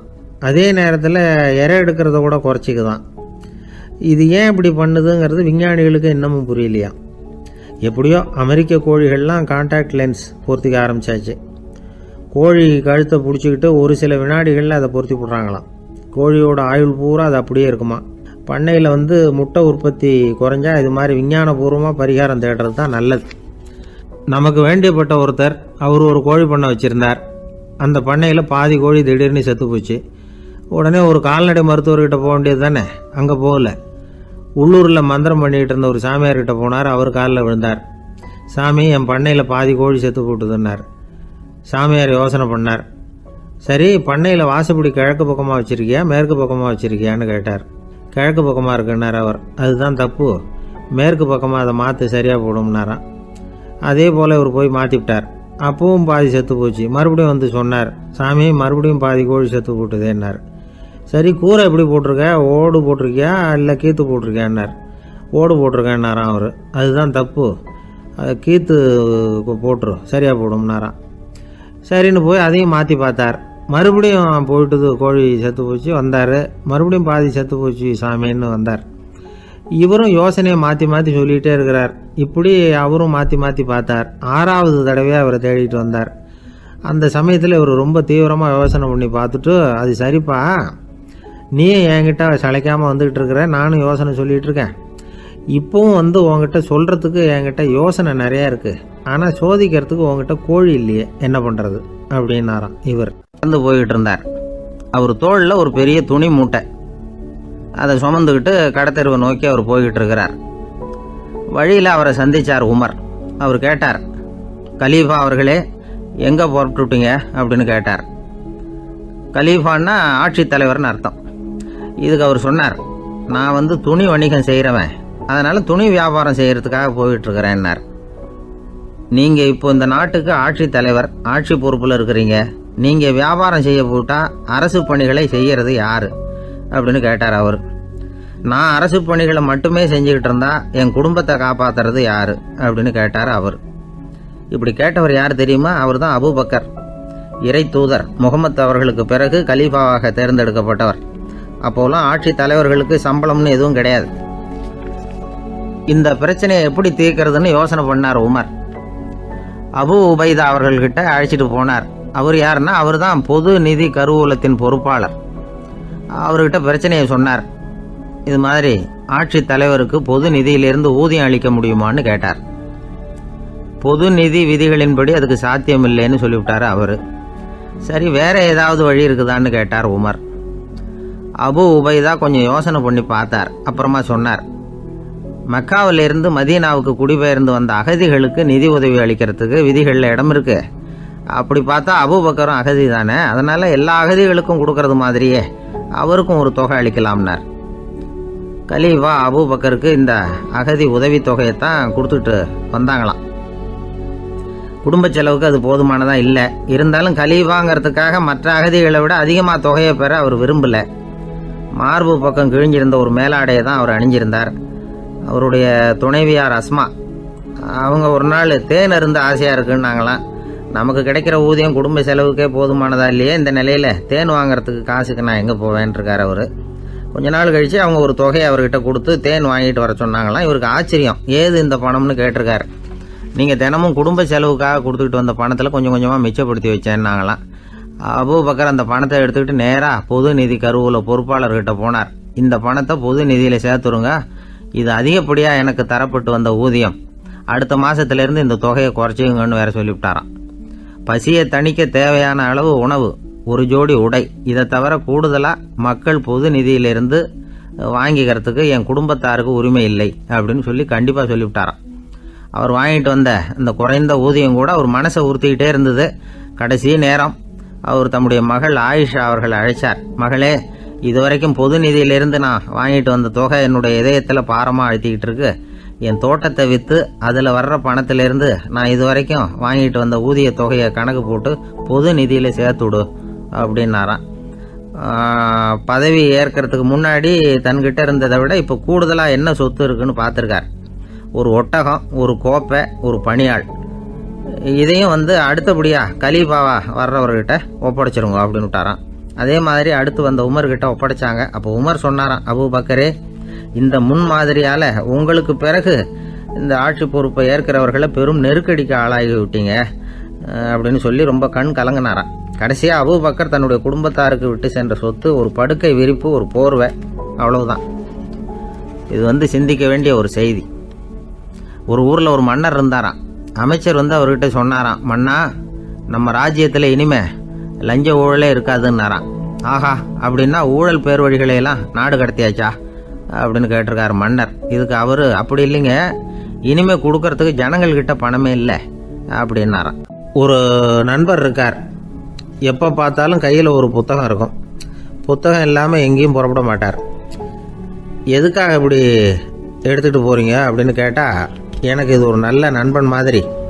இந்த காலத்தில் எங்கே போனாலும் காத்திருக்க வேண்டியிருக்கு. அது மாதிரி சமயத்தில் நான் நண்பன் கூட பேசிக்கிட்டு இருப்பேன் அப்படிம்பாரான். ஒருத்தர் ஒரு பெரிய அரச பதவியில் இருந்தார். அவர் பதவியிலேருந்து இறங்க வேண்டிய சூழ்நிலை. அரசு கொடுத்துருந்த வீட்டை விட்டுட்டு வெளியில் வர்றார். வரும்பொழுது 2 கையிலையும் 2 பெட்டியை எடுத்துகிட்டு வந்தாராம். சார், உங்களுடைய உடைமைகள் அப்படின்னு கேட்குறாங்க அங்கே இருந்த ஊழியர்கள். இவர் தன்னுடைய கையில் இருக்கிற பெட்டியை காட்டி, இதுதான் என்னுடைய சொத்து அப்படின்னாராம். ஒரு பெட்டியில் அவருடைய உடைகள், இன்னொரு பெட்டியில் அவர் விரும்பி படிக்கிற புத்தகங்கள், அவ்வளவுதான். இதுதான் இருந்துதான். புத்தகம் படிக்கிறது மனசுக்கு நல்லதுங்கிறது நமக்கு தெரியும். புத்தக வாசிப்பு உடம்புக்கும் நல்லதுங்கிறாங்க. அது நமக்கு ஆச்சரியமாக தான் இருக்குது. ஒரு நபர் ஒரு வருஷத்தில் சராசரியாக 2000 பக்கங்களை படிச்சிருக்கணுமா, யுனெஸ்கோ பரிந்துரை. ஆனால் நம்ம நாட்டில் நாம் சராசரியாக படிக்கிறது 32 பக்கங்கள், அவ்வளவுதான். இவ்வளவுக்கு நம்ம நாட்டில் 6000த்துக்கும் மேற்பட்ட நாளேடுகள், 2000த்துக்கும் மேற்பட்ட இதழ்கள், மலர்கள், இவ்வளவு இருந்தும் சரியாக வரல. இந்த உலகத்தில் முதல் நூலகம் எங்கே எப்போ ஆரம்பமாச்சு தெரியுமா? கிமு 2500ஆம் ஆண்டில் அது ஆரம்பமாயிருக்குது. பாபிலோனியாவில் அமில் அனு அப்படிங்கிற அரசன் தான் நூலகத்தை உருவாக்கி இருக்கிறான். அப்போல்லாம் தாள் கிடையாது, களிமண் தான். களிமண் பலகைகளில் எழுதி அது தொகுத்து அப்படியே நூலாக்கி அதை நூலகத்தில் வச்சுருப்பாங்களாம். அரசருடைய நூலகத்தில் 1000த்துக்கும் மேற்பட்ட நூல்கள் இருந்ததாக வரலாற்று குறிப்பு இருக்குது. அது மட்டும் இல்லை, அந்த நூலகத்தில் பொருள் வாரியாக, அதாவது சப்ஜெக்ட் வாரியாக புத்தகங்களை வகைப்படுத்தி வச்சுருந்தாங்களாம். அதில் மிச்சம் இருந்த ஒரு 25 களிமண் பலகை புத்தகங்கள் இன்றைக்கும் பிரிட்டிஷ் அருங்காட்சியகத்தில் இருக்குதான். அச்சு, தாள் இதெல்லாம் ஏற்பட்டதுக்கு அப்புறம் அமைக்கப்பட்டது தான் பிரான்சில் இருக்கக்கூடிய பாரிஸ் நூலகம். 1480 பிரெஞ்சு மன்னர் 11ஆம் லூயி இந்த நூலகத்தை அமைச்சாராம். ஆனால் அப்போல்லாம் அரசர்கள் மட்டும்தான் நூலகத்தை பயன்படுத்த முடியுமா. அதுக்கப்புறம் 17ஆம் நூற்றாண்டில் இந்த முறை மாறி பொதுமக்கள் அங்கே போகலாம், படிக்கலாம் அப்படிங்கிற நிலைமை வந்துதான். போட்லியன் நூலகம் அப்படின்னு அதுக்கு பேர், பாரிஸ் நகரத்தில் இருக்குது. அங்கே தான் நூல்களின் பட்டியல் தயாரிப்பு பணி ஆரம்பமாச்சு. கல்வி வளர்ச்சியையும் நூலகத்தையும் இணைச்சவர் நெப்போலியன் போனபார்ட். முன்பணம் செலுத்தி புத்தகத்தை படிக்கிற முறையையும் அவர் தான் கொண்டுகிட்டு வந்தாராம். மக்கள்கிட்ட வசூலிக்கிற வரியின் ஒரு பகுதியை நூலகத்துக்கு பயன்படுத்தினவரும் அவர் தானா. நெப்போலியன் நூலகத்தில் உலகத்தில் உள்ள எல்லா மொழி நூல்களும் இருக்குதான். அங்கே ஒரு தமிழ் நூலும் இருந்திருக்குது. அது என்னென்னா கம்பராமாயணம். சோவியத் யூனியனுக்கு படையெடுத்து போனப்போ அங்கேருந்து லட்சக்கணக்கான புத்தகங்களை இந்த பனிச்சறுக்கு வாகனங்கள் இருக்குல்ல, அதில் கொண்டுகிட்டு வந்ததாக வரலாறு. அடுத்தபடியாக குறிப்பிட்டு சொல்லத்தக்க நூலகம் எதுன்னா பிரிட்டிஷ் நூலகம். மிக பழைய கையெழுத்து பிரதியெல்லாம் கூட அங்கே இருக்குது. 1753 ஆரம்பமாச்சு. அதில் உள்ள நூல்களை வரிசையாக அடுக்கினா 180 கிலோமீட்டர் நீளத்துக்கு வருமா. மிகப்பெரிய நூலகம் அமெரிக்க தலைநகர் வாஷிங்டனில் இருக்குதான். இந்தியாவை பொறுத்த வரைக்கும் பெரிய பழைய நூலகம் எதுன்னா கல்கத்தா நூலகம். எல்லா இந்திய மொழி நூல்களும் இங்கே உண்டு. மகாகவி பாரதியார் நடத்தின இந்தியாங்கிற இதழின் எல்லா பிரதிகளும் அங்கே பாதுகாப்பாக இருக்குது. படிக்கும் பழக்கம் இங்கே வளர வேண்டியிருக்குது. ஒருத்தர்கிட்ட ஒரு புஸ்தகத்தை கொடுத்து விமர்சனம் எழுத சொல்லியிருந்தாங்க. கொஞ்ச நாள் கழித்து அவரை போய் பார்த்து, என்னங்க புஸ்தகத்தை படித்து பார்த்தீங்களா அப்படின்னு கேட்டாங்களாம். இதுக்கு அவர் சொல்லியிருக்கிறார், இன்னும் நான் படித்து பார்க்கலிங்க, இப்போ தானே விமர்சனமே எழுதி முடிச்சிருக்கிறேன், இனிமே தான் படிக்கணும் அப்படின்னாராம். ஒருத்தர் ரொம்பவும் மகிழ்ச்சியாக வந்துக்கிட்டு இருந்தார். என்ன விஷயம்னு விசாரித்தேன். நான் தோற்று போயிட்டேன், அதுதான் மனசுக்கு மகிழ்ச்சியாக இருக்குது அப்படின்னார். எனக்கு இது ரொம்ப ஆச்சரியமாக போச்சு. இந்த உலகத்தில் தோற்று போகிறவங்க யாரும் மகிழ்ச்சியாக இருக்கிறது இல்லை. அப்படி இருக்கிறப்ப இவர் இப்படி சொல்கிறாரே, எங்கே தோற்று போனீங்கன்னு கேட்டேன். அதுக்கப்புறம் தான் அவர் விவரமாக சொன்னார். என்னோட 5 வயசு குழந்தையோட நான் விளையாடிக்கிட்டு இருந்தேன். அந்த விளையாட்டில் என் குழந்தை ஜெயிச்சுட்டுது, நான் தோற்று போயிட்டேன் அப்படின்னார் ரொம்ப உற்சாகமாக. நான் யோசித்து பார்த்தேன். அதாவது நாம் சின்ன குழந்தையாக இருக்கிறப்போ எந்த விளையாட்டில் கலந்துக்கிட்டாலும் அதில் நாம் தான் ஜெயிக்கணும்னு ஒரு வெறி நமக்குள்ளே இருக்கும். நம்மளை எதிர்த்து விளையாடுறவர் நல்லவரா கெட்டவரா, பெரியவரா சின்னவரா அப்படிங்கிறதெல்லாம் முக்கியம் கிடையாது. அவர் தோற்று போகணும், நாம் ஜெயிக்கணும், அதுதான் முக்கியம். எதிரியை சந்தோஷப்படுத்த விளையாடுகிற கலை அப்போ நமக்கு தெரியறதில்ல. வாழ்க்கையில் ஒரு பக்குவம் வந்ததுக்கு அப்புறம் வெற்றி பெறணுங்கிற மன அழுத்தம் போயிடுது. போட்டியில் ஜெயிக்கணுங்கிறத விட குழந்தைய சந்தோஷப்படுத்தணுங்கிறது முக்கியமாக போச்சு. ஜெயிக்கணுங்கிற வெறி ஓடி போட்டுது. ஒரு குழந்தையா இருந்தப்போ நம்ம வளர்ச்சிக்கு உதவிய வெறி பெரியவனானதுக்கு பிறகு நமக்கு எதிரியாக மாறுது. அதை சரியான சமயத்தில் நாம் புரிஞ்சுக்கிட்டோம்னா போதும், நாம் பொழைச்சிக்கலாம். ஒவ்வொரு மனுஷனுமே வாழ்க்கையோட அடுத்த கட்ட வளர்ச்சியில் அடி எடுத்து வைக்கிற நேரத்தில் தன்கிட்ட இருந்து ஏதோ ஒரு குணத்தை அல்லது தன் குணம் இருந்த ஏதோ ஒரு உறவை நாம் இழக்கத்தான் வேண்டியிருக்குது. ஒரு கட்டம் வரைக்கும் உதவியாக இருந்த குணம் அடுத்த கட்டத்துக்கு தடையாக கூட மாறிடலாம். இந்த பரிமாண மாற்றத்துக்கு உள்ளாகிற ஒவ்வொருத்தரும் பிரத்யட்சமாக இதை உணர்றாங்க. ஆனால் பல பேர் எப்படின்னா, பழசை திறந்துவிட்டு புதிய கொள்கைகளை உருவாக்கிக்கிறதுக்கு இஷ்டம் இல்லாமல் இருந்துடுறாங்க, அல்லது அப்படி செய்ய முடியாமல் தவிக்கிறாங்க. இதையெல்லாம் மீறி அந்த பழசை திறந்துட்டா அதை இழந்ததால் உண்டாகிற மன அழுத்தம் சில காலத்துக்கு வருத்திக்கிட்டு தான் இருக்கும், வேறு வழி இல்லை. ஆரோக்கியமான ஒரு முன்னேற்றத்துக்காக அந்த மன அழுத்தத்தை தாங்கிக்கத்தான் வேணும் அப்படிங்கிறாரு அந்த உலக புகழ்பெற்ற மேதை ஒருத்தர், இந்த ஸ்காட் பெக் அப்படிங்கிறவர். பிறந்த நாள் முதல் இதுதான் சரி அப்படின்னு கற்பிக்கப்பட்டு வந்த ஒவ்வொரு தத்துவத்தையும் தங்களுடைய வளர்ச்சிக்கு தகுந்த மாதிரி மாற்றி அர்த்தப்படுத்தி கொள்ள முடியாமல் வாழ்க்கை சூழல்ல அப்படியே அரைப்பட்டு தூளாகிறவர்கள் தான் ரொம்ப தவிக்கிறாங்களாம். இதுதான் அவருடைய கருத்து. பெரும்பாலும் மனிதர்களுடைய நடுத்தர வயசில், அதாவது 30 தாண்டுகிற சமயத்தில் தான் இந்த தவிப்பு உண்டாகுதான். இதை தான் மேற்கத்திய நாடுகளில் அடிக்கடி மிட் லைஃப் கிரைசிஸ் அப்படின்னு சொல்கிறாங்க. அப்பப்போ பழசையெல்லாம் தொலைச்சி விட்டு புதுசாக பிறக்கிறதுக்கு கற்றுக்கணும்.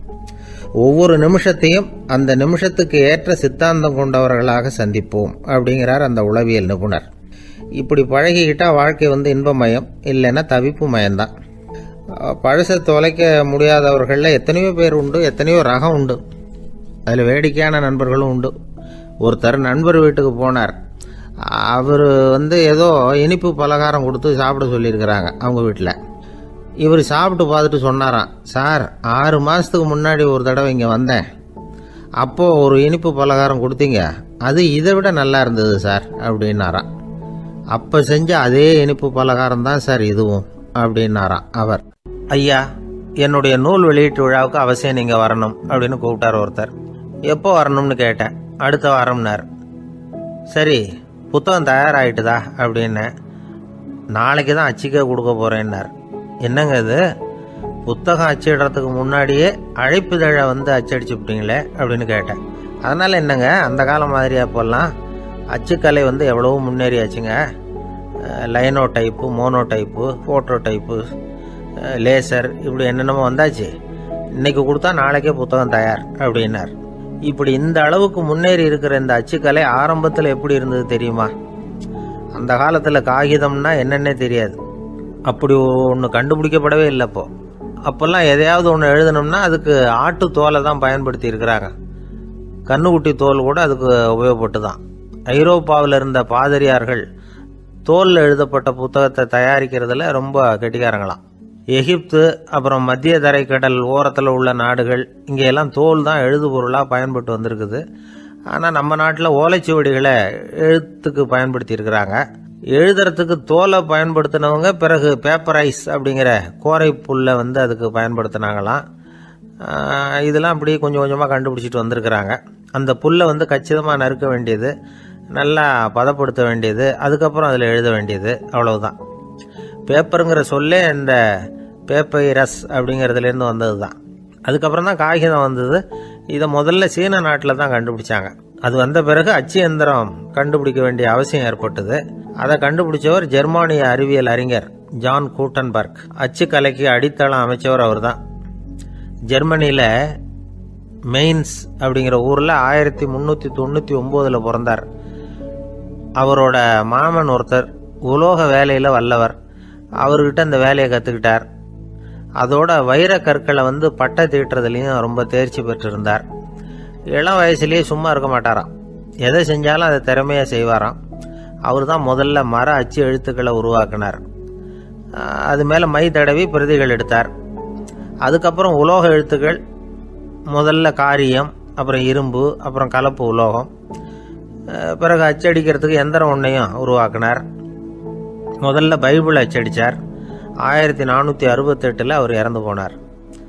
16ஆம் நூற்றாண்டில் மேலை நாடுகளிலிருந்து மர எழுத்துக்களை கொண்டுகிட்டு தமிழ்நாட்டில் கிறிஸ்துவ நூல்களை அச்சிட்டாங்க. அப்போல்லாம் அச்சகங்கள் போதிய அளவுக்கு இங்கே இல்லை. அதுக்கு என்ன காரணம்னா, இந்தியர்கள் அச்சகங்களை நடத்தக்கூடாது அப்படின்னு சட்டம்.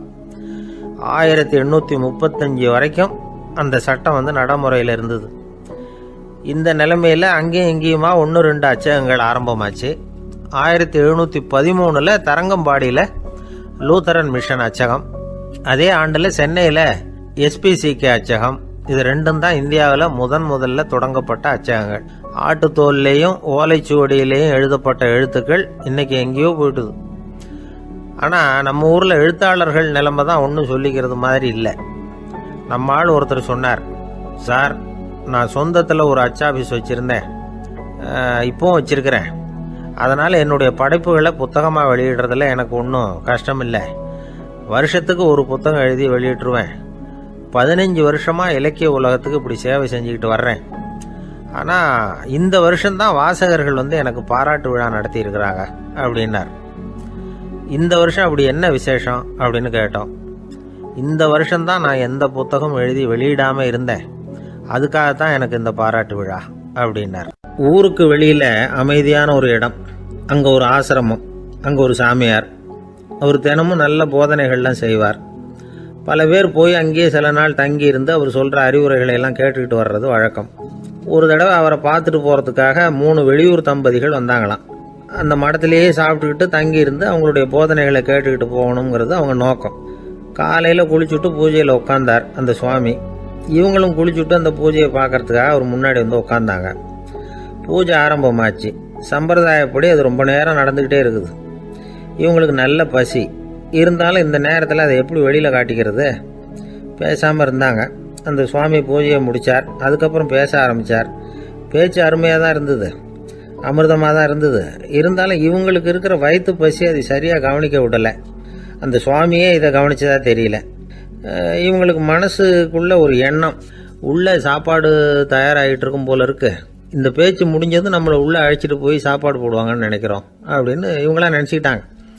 ஆனால் சுவாமி இதை பற்றி எதுவுமே பேசலை, கண்டுக்கலை. ஒரு அம்மாவால் அதுக்கு மேலே சும்மா இருக்க முடியுமா? முடியல. சாப்பாட்டை கவனிக்கலாமா அப்படின்னு சொல்லி மெதுவாக ஆரம்பித்தாங்க.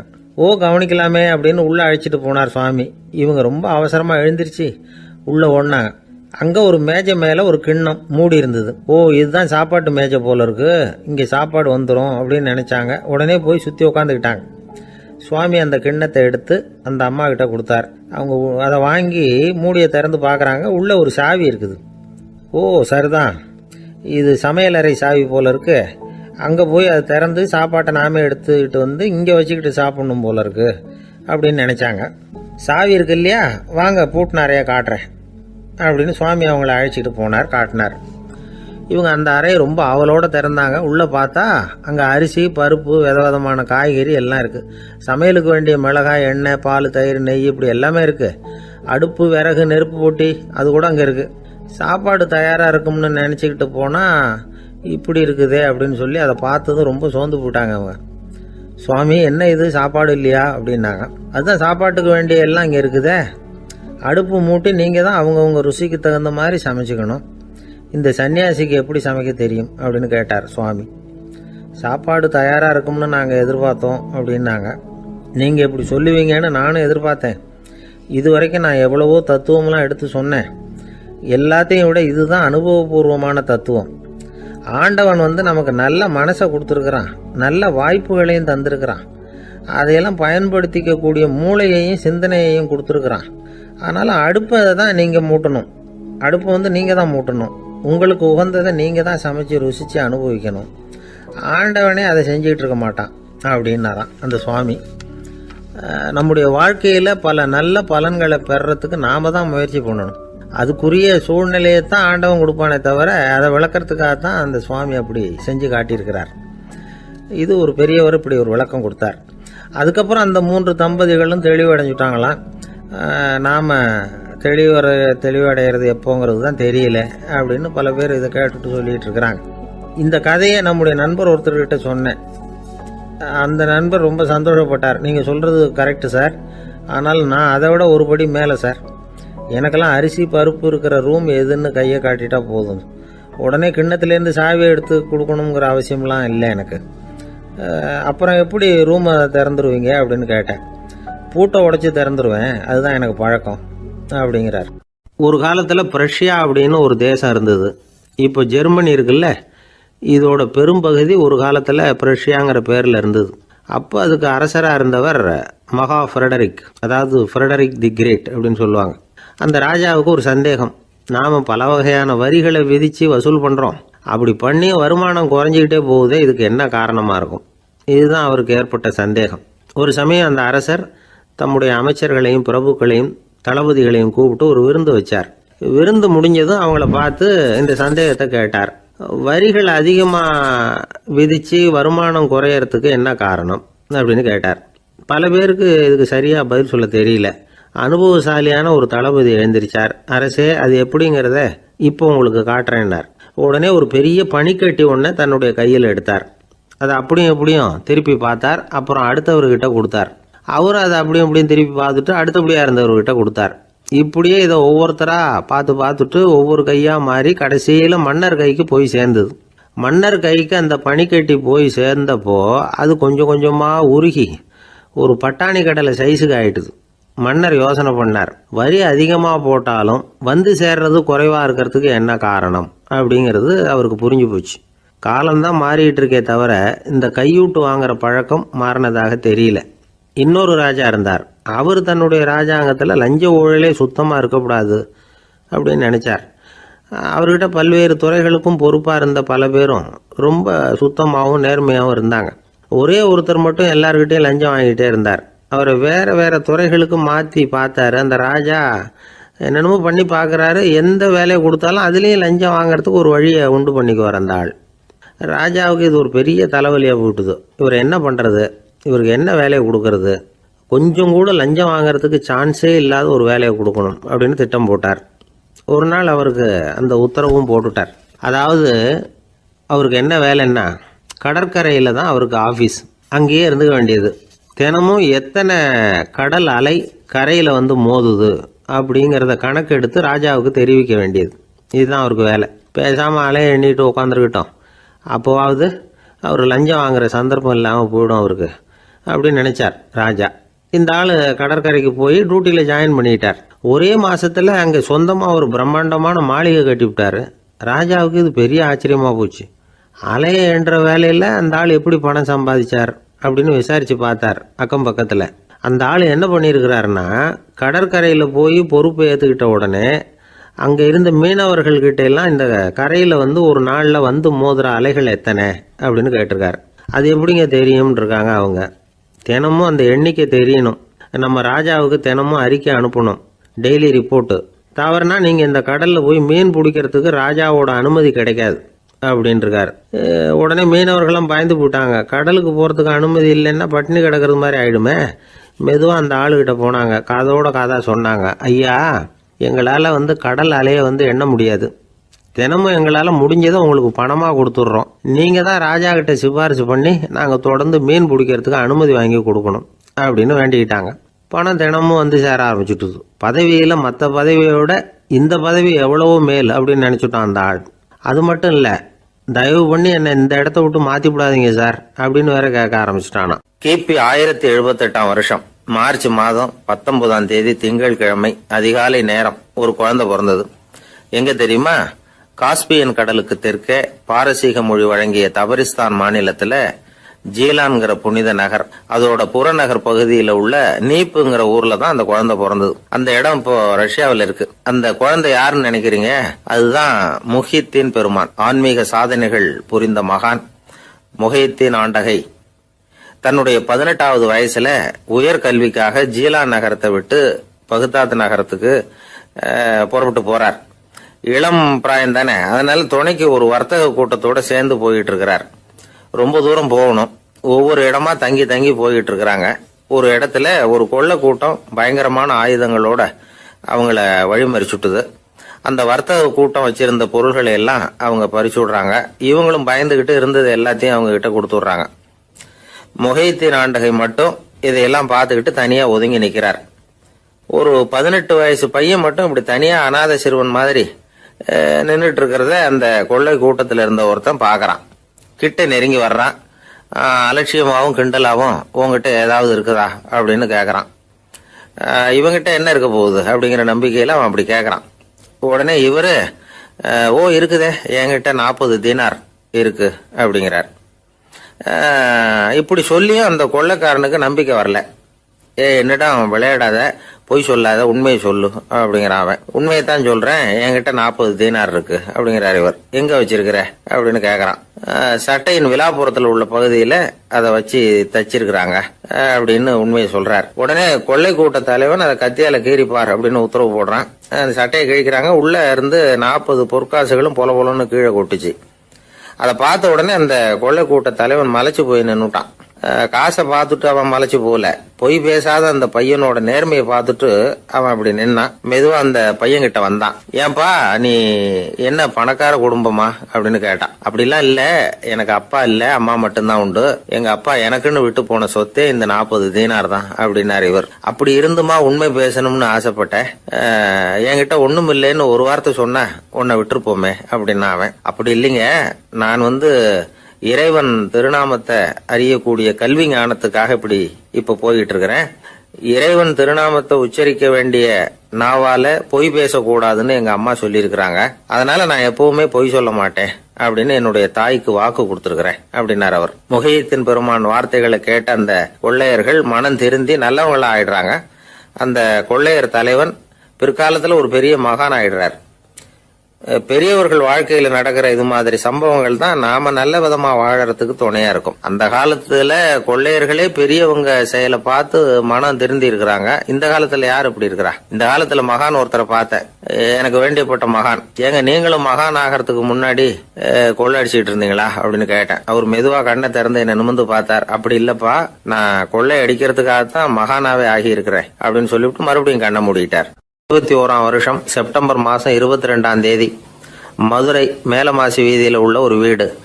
அங்க அன்னைக்கு நடந்த ஒரு அற்புத நிகழ்ச்சி பின்னாடி உலக மக்களை எல்லாம் ஆச்சரியப்பட வச்சுது. இந்திய வரலாற்றிலேயே அது ஒரு முக்கியமான நிகழ்ச்சி. உலக மக்கள் கவனமெல்லாம் காந்திஜியின் பக்கம் திரும்புறதுக்கு காரணமா இருந்த நிகழ்ச்சி அது. கதர் துணி பிரச்சாரத்துக்காக காந்திஜி மதுரைக்கு வந்திருந்தார். சென்னை துணி வணிகர் சங்கத்தின் துணைத் தலைவர் ஒருத்தர் இருந்தார், ராம்ஜி கல்யாண் சேட்ஜி. அவருடைய வீடு மதுரை மேலமாசி வீதியில் இருந்தது. அந்த வீட்டில் தான் காந்திஜி தங்கியிருந்தார். அப்போது வயலுக்கு போகிற உழவர்கள்லாம் சின்ன சின்ன துண்டை இடுப்பில் கட்டிக்கிட்டு கலப்பையை தூக்கிக்கிட்டு தெருவில் நடந்து போகிறத கவனிச்சார்.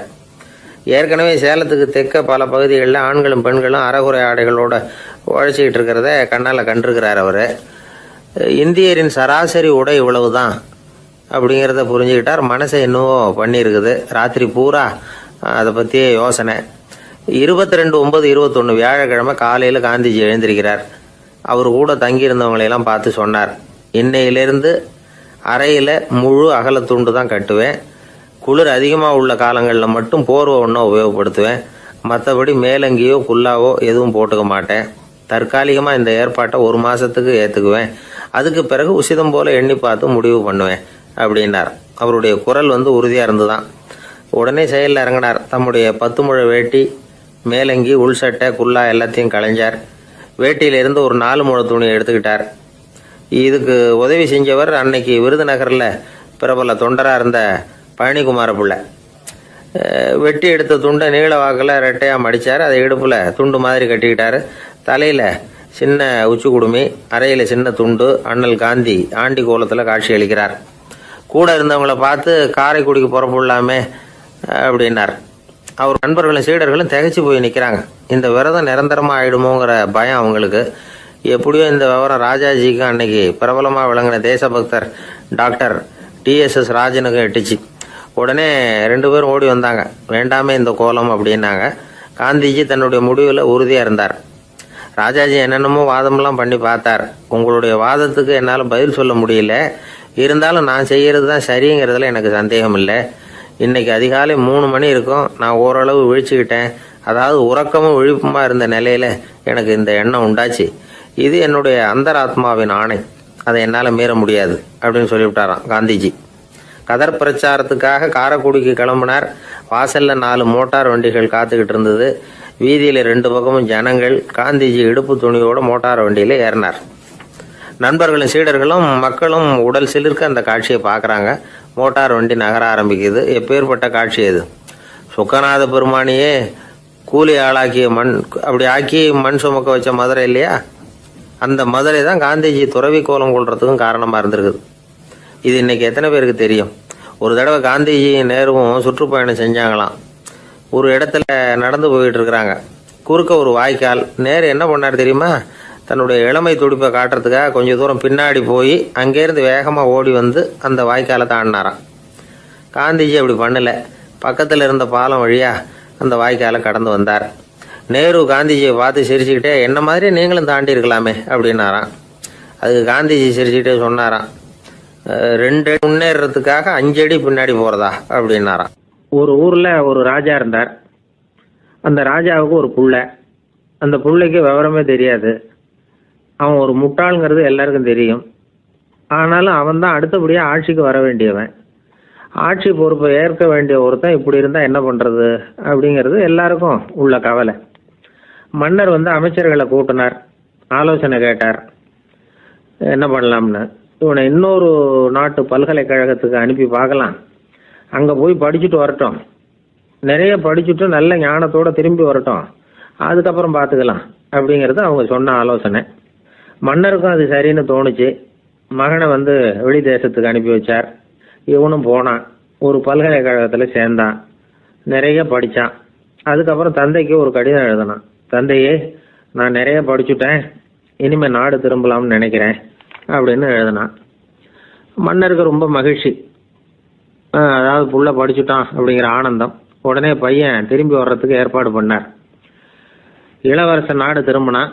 அதை கொண்டாடுறதுக்காக அரண்மனையில் ஒரு பெரிய விருந்துக்கு ஏற்பாடு பண்ணியிருந்தாங்க. முக்கியமானவங்கள்லாம் அதில் கலந்துக்கிட்டாங்க. அந்த விருந்துக்கு முனிவர் ஒருத்தரும் வந்திருந்தார். அவர் இளவரசன் கிட்ட போய் உட்காந்து விசாரிக்கிறார். என்னப்பா, எப்படி படிச்சிருக்கிற அப்படின்னு கேட்டார். நிறைய படிச்சுட்டு வந்திருக்கிறேங்க அப்படின்னா அவன். என்னெல்லாம் படித்த அப்படின்னாரான். எல்லாத்தையும் விவரமாக சொல்லியிருக்கிறான். அவன் அப்படி சொல்லிகிட்டு இருக்கும் பொழுதே முனிவர் என்ன பண்ணார், தன்னுடைய மோதிரத்தை கழட்டி உள்ளங்கையில் வச்சு அப்படியே மூடிக்கிட்டாரான். அப்படியே கையை நீட்டி அவன் முன்னாடி காட்டினார். இந்த பாருப்பா, என் கைக்குள்ளே என்ன இருக்குது சொல்லு பார்க்கலாம் அப்படின்னாரான். இளவரசன் ஒரு கணம் யோசிச்சான். அதுக்கப்புறம் உங்கள் கைக்குள்ளே இருக்கிறது வட்டமான ஒரு பொருள், நடுவில் ஒரு துளை இருக்கும் அப்படின்னானா. முனிவர் திகைச்சு போட்டார். பையன் பெரிய அறிவாளி ஆகிட்டான் போல இருக்க அப்படின்னு நினச்சிட்டார். அதுக்கப்புறம் கேட்டார், சரி, என் கையில் இருக்கிறது வட்டமான பொருள், நடுவில் துளை இருக்குங்கிறத சொல்லிவிட்டேன், அதோட பேர் என்ன, அதை சொல்லு அப்படின்னாராம். இளவரசன் கொஞ்சம் யோசனை பண்ணியிருக்கான். அப்புறம் சொன்னானா, முனிவரே, நான் படித்த விஞ்ஞானம் உங்களுக்கு பதில் சொல்கிறதுக்கு உதவலை, இருந்தாலும் பதில் சொல்கிறேன், அது ஒரு வண்டி சக்கரம் அப்படின்னானா. இப்போ தான் முனிவர் யோசிச்சாராம். அவருக்கு புரிஞ்சுதான் அதாவது முட்டாளை படிக்க வைக்கலாம், ஆனால் சிந்திக்க வைக்க முடியாது அப்படிங்கிறத அவர் புரிஞ்சுக்கிட்டாராம். தகவல் அறிவு ஞானமாகாது அப்படிங்கிறார் ஓஷோ. ஏன்னா தகவல்கள் மாறுதலை ஏற்படுத்துறது இல்லை, ஆனால் ஞானம்ங்கிறது மாறுதலால் உண்டாகக்கூடிய ஒன்று. அதுதான் ரெண்டுக்கும் உள்ள வித்தியாசம். மனம் சரியான வழிக்கு வரணும், அதுக்கப்புறம் படிக்கிற கல்வி தான் உண்மையான கல்வி. சரி, மனம் சரியாக வர்றதுக்கு என்ன வழி அப்படின்னு கேட்டால், மனிதன் முழு மாறுதலுக்கான வழிமுறை தியானம்தான் அப்படிங்கிறார் அவர். அதனால தான் நிறைய படிச்சிருக்கேன்னு சொல்கிறவன் எல்லாம் ஞானம் உள்ளவன் நினச்சிடக்கூடாது.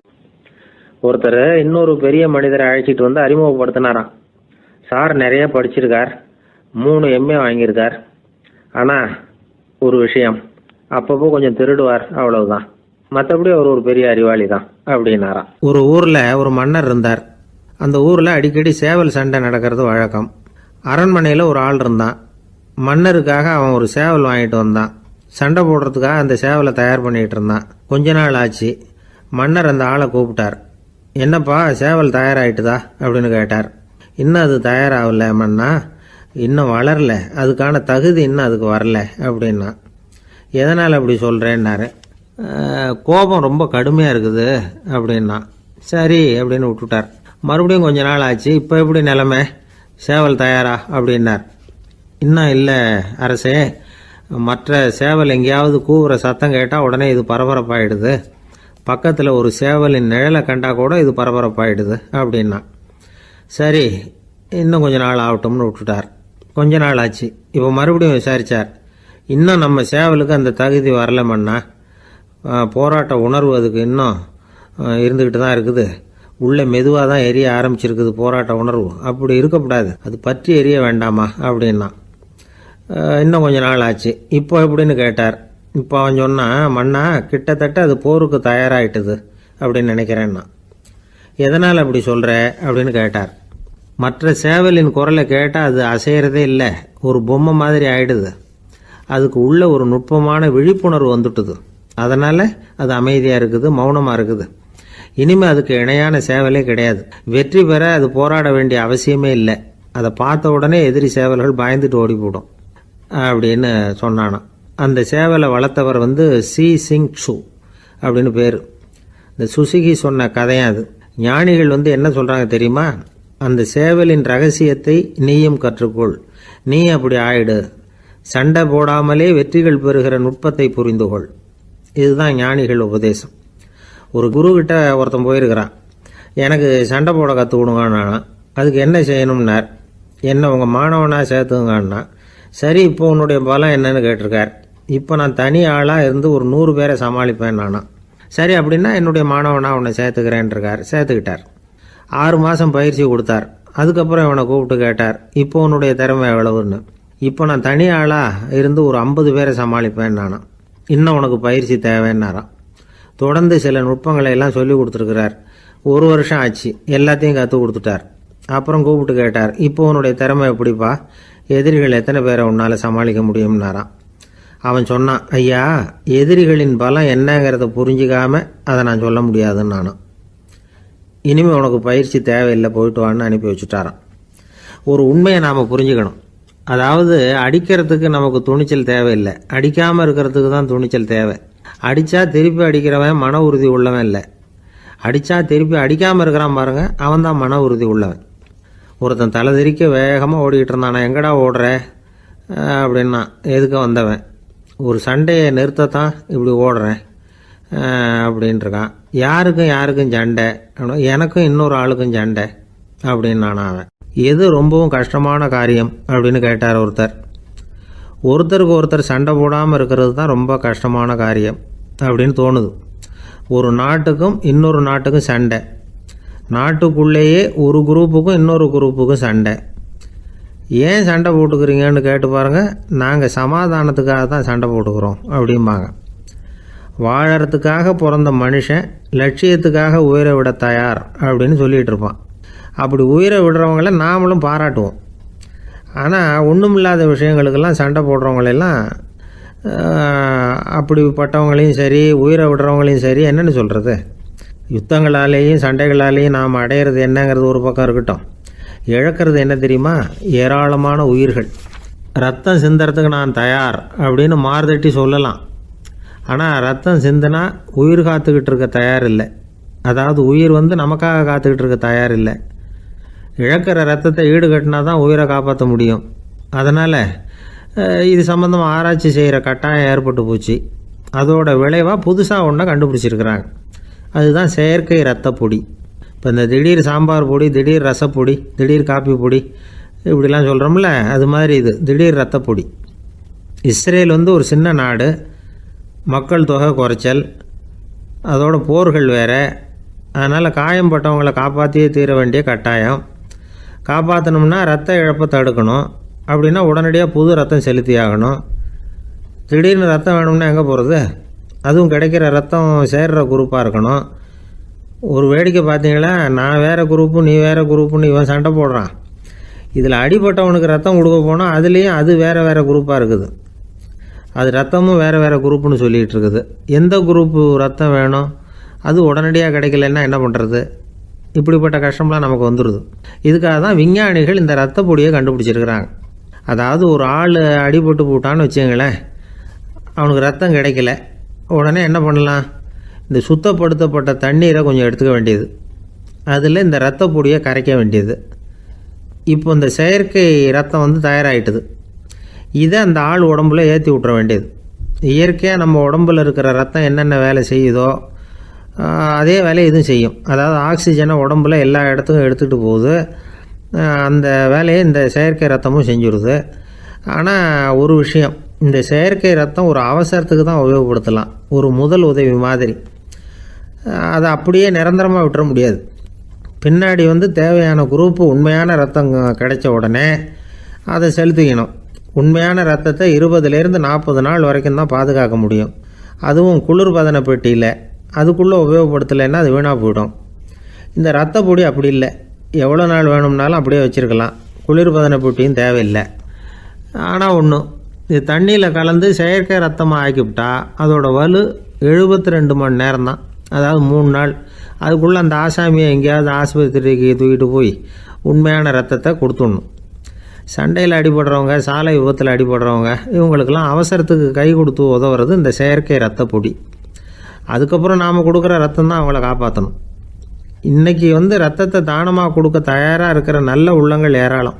எவ்வளவு ஆக்சிடெண்ட்டு, ஆப்ரேஷன், இதில் சம்மந்தப்பட்டவங்களை காப்பாற்றுறது நாம் தானமாக கொடுக்குற ரத்தம் தானே.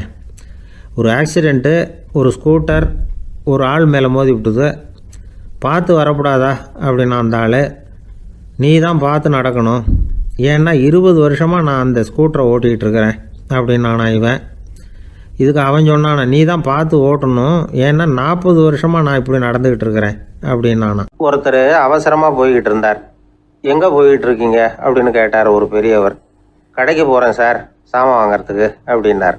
அங்கே போகிறதுக்கு முன்னாடி தெரிஞ்சிக்க வேண்டியதெல்லாம் தெரிஞ்சுக்கிட்டீங்களா அப்படின்னு கேட்டார் பெரியவர். கடைக்கு போய் காசை கொடுத்து ஒரு பொருளை வாங்கிட்டு வரப்போகிறோம், இதில் தெரிஞ்சிக்க வேண்டியது என்ன இருக்குது அப்படின்னார் அலட்சியமாக. இப்போ அந்த பெரியவர் பேச ஆரம்பித்தார். இந்த உலகத்தில் எந்த ஒரு செயலில் இறங்குறப்பவும் நாம் நல்லா ஆலோசனை பண்ண வேண்டிய விஷயம் 5 அப்படின்னார். உதாரணமாக, ஒருத்தன் கடைக்கு போய் ஏதோ ஒரு பொருளை வாங்கிட்டு வர போகிறான்னு வச்சுக்கோங்களேன். அப்போ கூட அவன் 5 விஷயங்களை பற்றி தெரிஞ்சுக்க வேண்டியிருக்குது அப்படிங்கிறார் அவர். முதல்ல அந்த பொருள் எப்படிப்பட்டது அப்படிங்கிறத தெரிஞ்சுக்கணும். 2வதா தன்னை பற்றியும் தெரிஞ்சுக்கணும். அப்போ தான் அந்த பொருள் தனக்கு தேவையா இல்லையா அப்படிங்கிறத புரிஞ்சுக்க முடியும். 3வதா தெரிஞ்சுக்க வேண்டியது ஒன்று இருக்குது. அது என்னன்னா, அந்த பொருளை அடையறதுக்கு வழி என்ன அப்படிங்கிறது தெரிஞ்சுக்கணும். அதாவது எவ்வளவு பணம் கொடுத்தா அது கிடைக்கும், இது மாதிரியான விஷயங்கள். 4வதா அந்த பொருளை அடையிறது மூலமாக நாம் அடையக்கூடிய பயன் என்ன அப்படிங்கிறதையும் உணரணும். 5வது அந்த பொருளை அடையிறதுல இருக்கக்கூடிய தடை எது அப்படிங்கிறதையும் நாம் தெரிஞ்சுக்கணும். பெரியவர் பேசுறது ஏதோ தத்துவம் மாதிரி தெரியுது இல்லையா? தத்துவம் தான். அதாவது இப்படி உலகியல் வாழ்க்கையில் சின்ன சின்ன விஷயங்கள்லேயே நாம் 5 விஷயங்களை தெரிஞ்சுக்க வேண்டியிருக்குது. அது ரொம்ப அவசியமாக இருக்குது. பேரின்ப நிலைன்னு சொல்கிறாங்கல்ல, அது மாதிரி பெரிய சமாச்சாரங்கள்லேயும் இந்த 5 விஷயங்களை நாம் தெரிஞ்சுக்க வேண்டியிருக்குது. அதுக்கு பேர் என்னன்னா அர்த்த பஞ்சகம். வைணவ சமயத்தில் அர்த்த பஞ்சகம்ங்கிறது ரொம்ப பெரிய விஷயம். கடைக்கு போகிறது மாதிரி கடவுளை பார்க்க போகிறப்போ நாம் 5 விஷயங்களை தெரிஞ்சுக்கணுமா. முதல்ல பரம்பொருள் அப்படிங்கிறது என்ன, அதோட தன்மைகள் என்ன, இதை தெரிஞ்சுக்கணும். இதுக்கு பேர் என்னன்னா பரமாத்ம ஸ்வரூபம் அப்படின்னு பேர். ரெண்டாவது நாம் யார், நம்மோட தன்மை என்ன அப்படிங்கிறத தெரிஞ்சுக்கணும். நான் யாருன்னு எனக்கே தெரியலங்கிறப்போ இதை நான் சொல்கிறேன்னு இது என்னுடையதுன்னு சொல்கிறது தப்பு தானே. அப்புறம் மூணாவது விஷயம், பரம்பொருளை நாம் அடையிறதுக்கு வழி எது, இதை தெரிஞ்சுக்கணும். இது உபாய ஸ்வரூபம் அப்படின்னு பேர். நாலாவது விஷயம், நாம் அடைய வேண்டிய பயன்கள் என்ன அப்படிங்கிறத தெரிஞ்சுக்கிறது. இதுக்கு புருஷார்த்தம் அப்படின்னு பேர். அஞ்சாவது, அந்த பயனை அடைய விடாமல் தடுக்கிற தடைகள் யாவை அப்படிங்கிறத தெரிஞ்சுக்கிறது. இது விரோதி ஸ்வரூபம். இதைத்தான் தடையியல் அப்படின்னு சொல்கிறாங்க. அதாவது பரமாத்மாவை பற்றிய அறிவு, ஜீவாத்மாவை பற்றிய அறிவு, உபாயம் பற்றிய அறிவு, புருஷார்த்தம் பற்றிய அறிவு, இந்த 4 அறிவுக்கும் எதிரடையா, அதாவது அதையெல்லாம் தப்பாக புரிஞ்சுக்கிறதால உண்டாகக்கூடிய அறிவு விரோதி ஸ்வரூபம். என்ன இது தகவலில் ஏதாவது கதை சொல்லுவீங்கன்னு பார்த்தா ஏதோ தத்துவம் பேசிகிட்டு இருக்கிறீங்களே அப்படின்னு நினைக்கலாம். இதுவும் தெரிஞ்சுக்க வேண்டிய ஒரு பெரிய விஷயந்தான். காதில் போட்டு வச்சா எப்போவாவது உபயோகப்படும். என்னுடைய நண்பர் ஒருத்தர் ஒரு நாள் என்கிட்ட சொன்னார், சார் அடுத்த மாதம் தஞ்சாவூரில் ஒரு கல்யாணம், போகிறதா வேண்டாமா அப்படின்னு ஒரே குழப்பமாக இருக்குது அப்படின்னார். நான் உடனே இந்த அர்த்த பஞ்சக உபதேசம் பண்ண ஆரம்பித்தேன். அவர் எல்லாத்தையும் பொறுமையாக கேட்டுவிட்டு, சரி சார் நான் போகிறதுன்னு முடிவு பண்ணிவிட்டேன்னார். எப்படி இந்த முடிவுக்கு வந்தீங்க அப்படின்னு கேட்டேன். அவர் சொன்னார், சார் அந்த 2வது பாயிண்ட் ஒன்று சொன்னீங்களே, அதை புரிஞ்சுக்கிட்டதுக்கு அப்புறம்தான் இந்த முடிவுக்கு வந்தேன் அப்படின்னார்.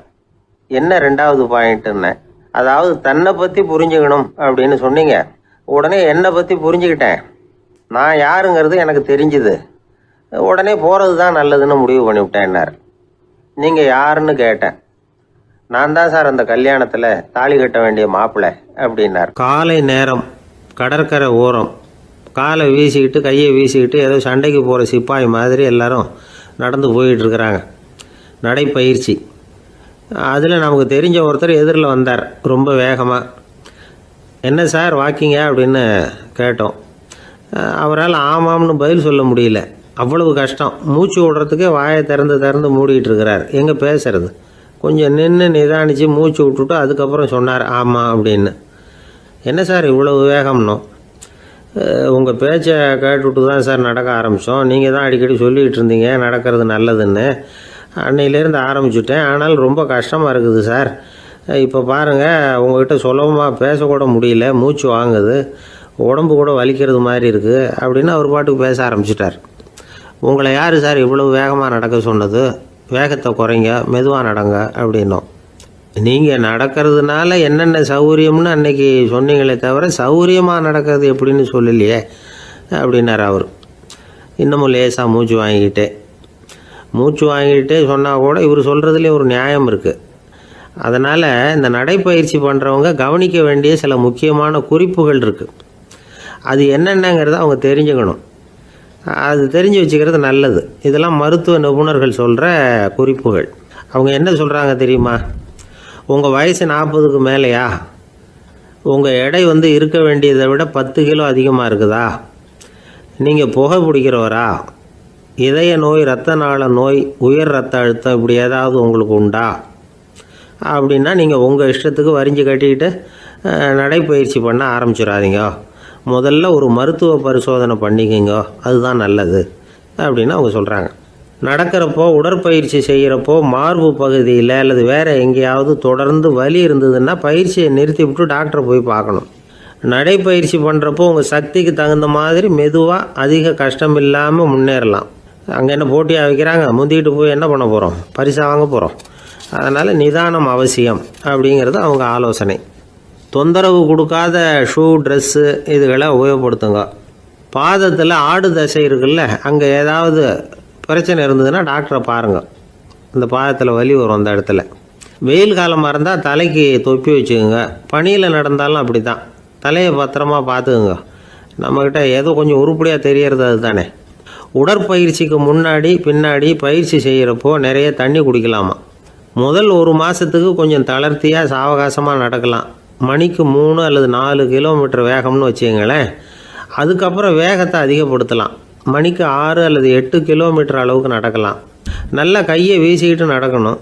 மூச்சு விடுற எண்ணிக்கை அதிகரிக்கணும். இது மாதிரி ஒரு 30 நிமிஷம் நடக்கலாம். தனியாக நடந்து போகிறதுக்கு உங்களுக்கு என்னமோ மாதிரி இருக்குதா? கூட யாரையாவது சேர்த்துக்குங்க. ஒரு குரூப்பாக சேர்ந்து போகலாம். நடக்கிறதுங்கிறத ஒரு சந்தோஷமான சமாச்சாரமாக ஆக்கிக்கணும். தினம் இப்படி நடக்க வேண்டி இருக்குதே அப்படின்னு புலம்பிக்கிட்டே போகக்கூடாது. சில பேர் நடக்கிறப்போ கடந்த காலத்தை அசை போட்டுக்கிட்டே போவாங்க. சில பேர் வருங்காலத்தை அசை போட்டுக்கிட்டே போவாங்க. சில பேர் முக்கியமான திட்டம்லாம் இப்படி நடக்கிறப்போ தான் தீர்மானம் பண்ணுவாங்க. நடக்கிறதுனால மன இறுக்கம் குறையுது, பரபரப்பு குறையுது, மன ஆற்றல் பெருகுது, தன்னம்பிக்கை வளருது, முதுமை தள்ளி போகுது, செயல்திறன் அதிகரிக்குது. இதை தவிர உடம்புக்கும் பல விதமான சௌகரியங்கள் ஏற்படுது. அதனால் இது வரைக்கும் நடக்க ஆரம்பிக்காதவங்க இனிமேல் இந்த குறிப்புகளை கவனத்தில் வச்சுக்கிட்டு நடக்க ஆரம்பிச்சுடலாம். சார்லஸ் லேம்ப் அப்படின்னு ஆங்கில இலக்கிய மேதை ஒருத்தர், அவர் ஒரு தரம் உடம்பு சரியில்லைன்னு டாக்டர்கிட்ட போனாராம். டாக்டர் அவரை பார்த்துட்டு, நீங்கள் தினமும் காலையில் வெறும் வயத்தில் நடக்கணும் அப்படின்னாராம். வெறும் வயத்தில் நடக்கிறதுக்கு நான் தயார், ஆனால் வயிறு கிடைக்கணுமே சார், யார் வயத்து மேலே நடக்கிறது டாக்டர் அப்படின்னு கேட்டாராம் இவர். தானத்தில் சிறந்தது எது அப்படின்னு ஒரு கேள்வியை கேட்டு, தானத்தில் சிறந்தது நிதானம் அப்படின்னு அதுக்கு ஒரு பதிலும் சொல்கிறவங்க உண்டு. நிதானம் ரொம்ப அவசியம்.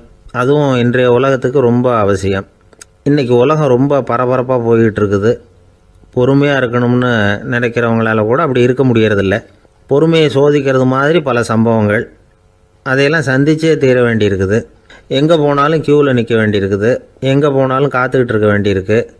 ஆஃபீஸ்லேயோ வீட்லேயோ கூட நீங்கள் நிதானமாக பொறுமையாக நடந்துக்க தெரியலன்னா உங்களுக்கு சிடுமூஞ்சி, முசுடு இப்படிலாம் பேர் வச்சுருவாங்க.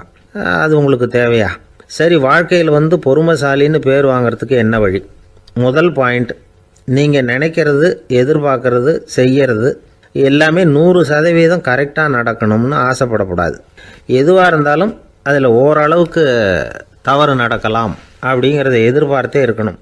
ஓரளவுக்கு அதை அனுமதிக்கணும். ஒரு நண்பரை 6 மணிக்கு ஒரு இடத்துக்கு வர சொல்லியிருக்கிறீங்க. 6 மணிக்கு அவர் வரலை. உடனே பொறுமை இழந்து நடந்துக்கக்கூடாது. ஒரு 10 நிமிஷம் டிலே ஆகலாம். ஒரு வர்ற வழியில் பஸ்ஸு கூட ஏதாவது டிராஃபிக்கில் மாட்டியிருக்கலாம். அதெல்லாம் எதிர்பார்த்தே கொஞ்சம் காத்திருக்கிறதுல ஒன்றும் தப்பு இல்லை. சில சமயம் டிலே ஆகிறது கூட நல்லதாக முடியும். ஒரு பஸ்ஸை தவற விட்டுட்டு, ஐயோ கொஞ்சம் ஒரு 2 நிமிஷம் முன்னாடி வந்திருந்தா பிடிச்சிருக்கலாமே அப்படின்னு தவிச்சிக்கிட்டு இருப்பாங்க சில பேர். அடுத்தபடியாக வர்ற பஸ்ஸு நேரடியாக நீங்கள் போக வேண்டிய இடத்துக்கே கொண்டு போய் விடுற பஸ்ஸாக கூட இருக்கலாம். அது உங்களுக்கு முன்னாடி தெரியாதுல்ல. சில நெருக்கடியான சூழ்நிலைகளை தமாஷா எடுத்துக்கிறதுக்கு பழகிக்கணும். சில இடங்களுக்கு போகிறப்ப காத்திருக்கிறதுக்கு நம்ம மனசை தயார்படுத்திக்கிட்டே போகணும். ஒரு ரயிலுக்கோ பஸ்ஸுக்கோ அல்லது விமானத்துக்கோ கப்பல் பிரயாணத்துக்கோ போகிறப்போ அங்கே போய் நீங்கள் மணிக்கணக்கில் கூட காத்துக்கிட்டு தான் இருக்கணும். புறப்படுற நேரம் கூட மாறலாம். நீங்கள் போய் சேர்ந்ததும் அது உடனே புறப்படணும்னு கட்டாயமாக என்ன? அது மாதிரி சமயத்தில் படிக்கிறதுக்குன்னு சில சுவாரஸ்யமான புத்தகங்களையும் கையில் எடுத்துக்கலாம். உங்களை சுற்றி எவ்வளவோ சுவாரஸ்யமான சம்பவங்கள் நடந்துக்கிட்டு இருக்குதுல்ல, அதையெல்லாம் வேடிக்கை பாருங்கள். எதுக்காக காத்துக்கிட்டு இருக்கிறோமோ அந்த காரியத்தில் உண்மையாகவே நமக்கு ஒரு அக்கறை இருந்தால் நமக்கு போர் அடிக்காது. சில கோயில்களில் பார்த்துருப்பீங்க, தரிசனத்துக்காக பக்தர்கள் நாள் கணக்கில் காத்துக்கிட்டு இருப்பாங்க. அவங்களெலாம் அழுத்துக்கிறது இல்லை. ஆண்டவனை தரிசிக்கணுங்கிற உண்மையான அக்கறை இருக்கிறதுனால அவங்களுக்கு போர் அடிக்கிறது இல்லை. ஆனால் சில சினிமா தியேட்டரில் கூட பார்க்கலாமே, சினிமா க்யூ கூட அப்படி தான். சாயந்தரம் 6 மணி ஆட்டத்துக்கு காலம்பரம் 6 மணிக்கே போய் கூட காத்துக்கிட்டு இருப்பாங்க. அவங்களுக்கெல்லாம் போர் அடிக்காது, படம் பார்க்குற ஆர்வம். இன்னொரு முக்கியமான விஷயத்தை நாம் பழக்கப்படுத்திக்கணும். லிவ் ஃபார் தி மூமெண்ட் அப்படிங்கிறாங்க நிபுணர்கள். ரொம்ப பேர் எப்படின்னா அடுத்தபடியாக நடக்க போகிற விஷயத்திலேயே கவனமாக இருப்பாங்க. அந்த நினைப்புலேயே இந்த நிமிஷத்தை பொறுமை இல்லாமல் கழிப்பாங்க. ஒருத்தர் இருக்கார், அவர் எப்படின்னா ஆஃபீஸ் முடியறதுக்குள்ளேயே சார் 5 மணிக்கெல்லாம் ரெடியாக இருங்க, நாம் அந்த ஹோட்டலில் போய் டிஃபன் சாப்பிட்ணும் அப்படின்னு 4 மணிலேருந்து சொல்லிகிட்டு இருப்பார். 4:55 பரபரப்பாக ஓடி வருவார். 2 பேரும் புறப்படுவோம், ஹோட்டலுக்கு போவோம், சாப்பிட்டுக்கிட்டு இருப்போம். அப்படி சாப்பிட்டுட்டு இருக்கிறப்ப சார் சாப்பிட்டு முடித்ததும் நேராக ஒரு ஜவுளி கடைக்கு போகிறோம் அப்படிம்பார். பரபரக்க சாப்பிட்டு முடிப்பார், புறப்படுவார். ஜவுளி கடையில் அவசரமாக சீக்கிரம் பில் போடுங்க சார், சினிமாவுக்கு நேரம் ஆகிடும்பார். சினிமா தியேட்டரில் உட்காந்து அடுத்தபடியாக எங்கே டின்னர் சாப்பிட்றதுன்னு யோசனை பண்ணிகிட்டு இருப்பார். ராத்திரி படுக்கையில் விழுந்ததுக்கு அப்புறமும் நாளைக்கு காலையில் எழுந்திரிச்சதும் அதை பண்ணணும் இதை பண்ணணும்னு திட்டம் போட்டுக்கிட்டே இருப்பார். அதாவது எப்போவும் அடுத்த நிமிஷம், அடுத்த நாள், அடுத்த வாரம், அடுத்த வருஷம், இதுதான் அவங்க சிந்தனை. இந்த நிமிஷம் என்ஜாய்மெண்ட்டை அவங்க வந்து இழந்துடுறாங்களாம். அதனால தான் வாழ்நாள் பூரா பொறுமையின்மை அவஸ்தை அல்லல். அதனால் நாம் எல்லாரும் வாழ்க்கையில் நிதானமாக இருக்கிறதுக்கு கற்றுக்கணுமா. அதுக்காக இந்த நிதானத்துக்கு வேறு விதமான அர்த்தம் பண்ணிக்கக்கூடாது. ஒருத்தர் அப்படித்தான் ஒரு தடவை அவருடைய குதிரை காணாமல் போயிட்டு தான். அதுக்காக அவர் கவலைப்படலை, நிம்மதியாக இருந்தார், சந்தோஷமாக இருந்தார். என்ன சார் இது, உங்கள் குதிரை திருட்டு போயிட்டுதுங்கிறீங்க, நீங்கள் கவலைப்படாமல் இருக்கிறீங்களே அப்படின்னு கேட்டாங்களாம். அதுக்கு அவர் சொல்லியிருக்கார், நல்ல வேலை சார், கட்டியிருந்த குதிரை காணாமல் போயிருக்குது. நான் அது மேலே உட்காந்துருக்கிற சமயம் அது காணாமல் போயிருந்ததுன்னா, திருட்டு போயிருந்ததுன்னா நானும் சேர்ந்தில் காணாமல் போயிருப்பேன் அப்படின்னாராம். எவ்வளவு நிதானமான ஆள் பாருங்கள். ஒரு ஊரில் ஒரு மன்னர் இருந்தார். ஒரு நாள் அவருடைய அரசவைக்கு ஒரு ஓவியன் வந்தான். அவன் சீனா தேசத்திலிருந்து வந்தவன், தாவோ சிந்தனையாளன். அவன் அங்கே வந்து மன்னர் முன்னாடி நிற்கிறான். யாரும் செய்ய முடியாத ஒரு காரியத்தை என்னால் செய்ய முடியும்னா. இவன் இப்படி சொன்னதை கேட்டதும் ஏற்கனவே அங்கே இருந்த அரசவை ஓவியன் ஒருத்தனுக்கு கோபம் வந்துட்டுது. இதோ பாரு, இப்படிலாம் பேசக்கூடாது, நான் வேணும்னா உன்னுடைய சவாலை ஏற்றுக்கிறேன் அப்படின்னா. நாம் 2 பேரும் ஓவியம் தீட்டுவோம், அதை பார்த்துட்டு நம்ம 2 பேரில் யார் சிறந்த ஓவியன் அப்படிங்கிறத மன்னரே தீர்மானம் செய்யட்டும், என்ன சொல்கிற அப்படின்னு கேட்டான். அவனும் சரின்னு ஒத்துக்கிட்டான். போட்டி ஆரம்பமாச்சு. அரசர் அவங்களுக்கு 2 சுவர்களை ஒதுக்கி கொடுத்தார். 6 மாத காலம் அவகாசம் கொடுத்தார். 2 ஓவியர்களும் அவங்கவுங்க வேலையை ஆரம்பித்தாங்க. இரவு பகலாக வேலை செய்ய ஆரம்பிச்சுட்டாங்க. 6 மாதம் முடிஞ்சது. அரசர் வந்து பார்த்தார். முதல்ல தன்னுடைய அரசவை ஓவியர் தீட்டியிருந்த ஓவியத்தை பார்த்தார். ரொம்ப பிரமாதமாக இருந்தது, பாராட்டினார். இதோ பாரு, உன்னுடைய ஓவியம் அற்புதமாக இருக்குது, உயிரோட்டம் உள்ளதாக இருக்குது, கலையின் உச்சமே இதுதான், இதை விட சிறந்த ஒரு ஓவியத்தை வேற யாராலையும் படைக்க முடியாது அப்படின்னார். அதுக்கப்புறம் அந்த சீன ஓவியன்கிட்ட போனார். எங்கே உன்னுடைய ஓவியம்னு கேட்டார். திரைச்சீலையை விலக்கி விட்டு பாருங்கன்னா. மன்னர் வந்து அந்த திரைச்சீலையை விளக்குனார். உள்ளே வந்து ஓவியம் இருக்க வேண்டிய இடம் கண்ணாடி மாதிரி தெரிஞ்சுது. அவன் அந்த 6 மாத காலமாக அந்த சுவரை வந்து தேய்ச்சி கண்ணாடி மாதிரி ஆக்கி வச்சிருக்கிறான். அதுக்கு நேராக எதிர் சுவரில் அரசவை ஓவியன் தீட்டின ஓவியம் இருக்குது. அது எதிரில் இருந்த இந்த கண்ணாடியில் பட்டு பிரதிபலிக்குது. மன்னர் யோசனை பண்ண ஆரம்பித்தார். அப்புறம் அந்த சீன ஓவியனை பார்த்து கேட்டார், இதை பாரு, நீ என்னுடைய ஆளை வந்து தோற்கடிச்சுட்ட அப்படிங்கிறதுல சந்தேகம் இல்லை, ஆனாலும் எங்களை ஏமாத்தி இருக்கிற, எந்த ஓவியமும் நீ வரையிலையே அப்படின்னார். அரசே, இதுதான் உண்மையான ஓவியம், உயிருள்ள ஓவியம். இது வந்து மனோபாவங்களை பிரதிபலிக்கும், மாறுகின்ற காலங்களை அப்படியே காட்டும் அப்படின்னா அந்த சீன ஓவியன். கையால் வரைகிற ஓவியங்களில் சலனம் இல்லை, கண்ணாடி அப்படி கிடையாது, சக்தியின் ஓட்டம் அதில் எப்பவும் இருந்துக்கிட்டே இருக்கும். கண்ணாடி மட்டுமே ஜீவனுள்ள ஓவியமாக இருக்க முடியுங்கிறத அந்த சீன ஓவியன் தெரிஞ்சு வச்சிருந்தான். ஏன்னா அவன் ஒரு தாவோ சிந்தனையாளன். ஒவ்வொரு குழந்தையும் இந்த கண்ணாடியோடு தான் பிறக்குது. ஆனால் நாம் என்ன செய்கிறோம்னா ஓவியங்களை கண்ணாடி மீது பதிப்பிச்சு விடுறோம். கண்ணாடி நம்மளை பிரதிபலிக்குது. நம்முடைய அழகோ அவலட்சணமோ கண்ணாடியை பாதிக்கிறது இல்லை. ஏன்னா அதுக்கு மனம் கிடையாது. கடந்து போன வினாடியை பற்றி அது சிந்திக்கிறது இல்லை. அடுத்த கணத்தை பற்றின எதிர்பார்ப்பும் அதுகிட்ட கிடையாது. அதுதான் பற்றற்ற நிலை. மனிதனுக்கு தேவைப்படுறது அதுதான். கண்ணாடி கிட்டே இருந்து நாம் வந்து கற்றுக்கொள்ள வேண்டிய பாடம் இது.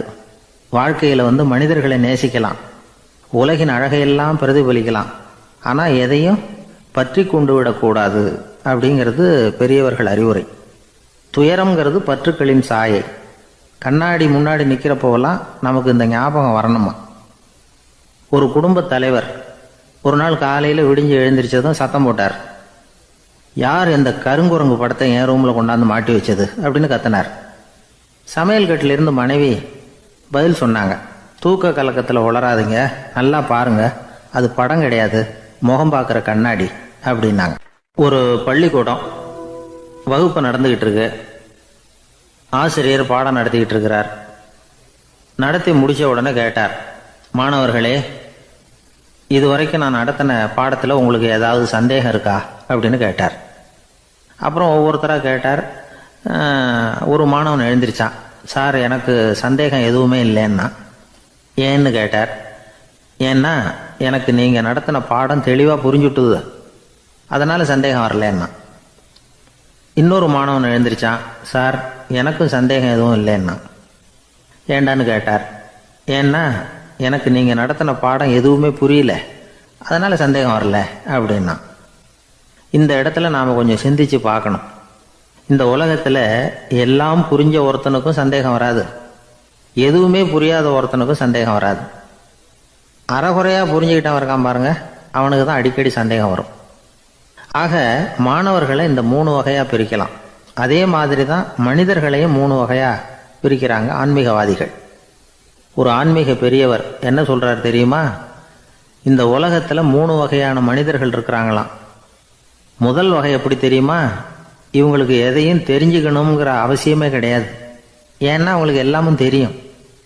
இவங்க ஞானத்தின் முழு வடிவாக இருக்கிற காரணத்தினால அவங்களுக்கு எந்த சந்தேகமும் இல்லை, எந்த கேள்விகளும் கிடையாது. இந்த நிலையில் இருக்கிறவன் கிருஷ்ணன். எல்லாத்துக்கும் விட தெரிஞ்சுக்கிட்ட நிலையில் அவன் விடையாக மாறிவிட்டான் அப்படின்னு சொல்லுவாங்க. 2வது நிலையில் இருக்கிறவன் அர்ஜுனன். இவனுக்கு எப்போ பார்த்தாலும் கேள்விதான், சந்தேகம்தான். பதில் சொல்ல சொல்ல அவனுக்கு இருக்கிற சந்தேகமும் அதிகமாகிட்டே இருக்கும், குறையவே குறையாது. அர்ஜுனன் மாதிரி உள்ளவங்க எப்பவும் கேள்வி கேட்டுக்கிட்டே இருப்பாங்க.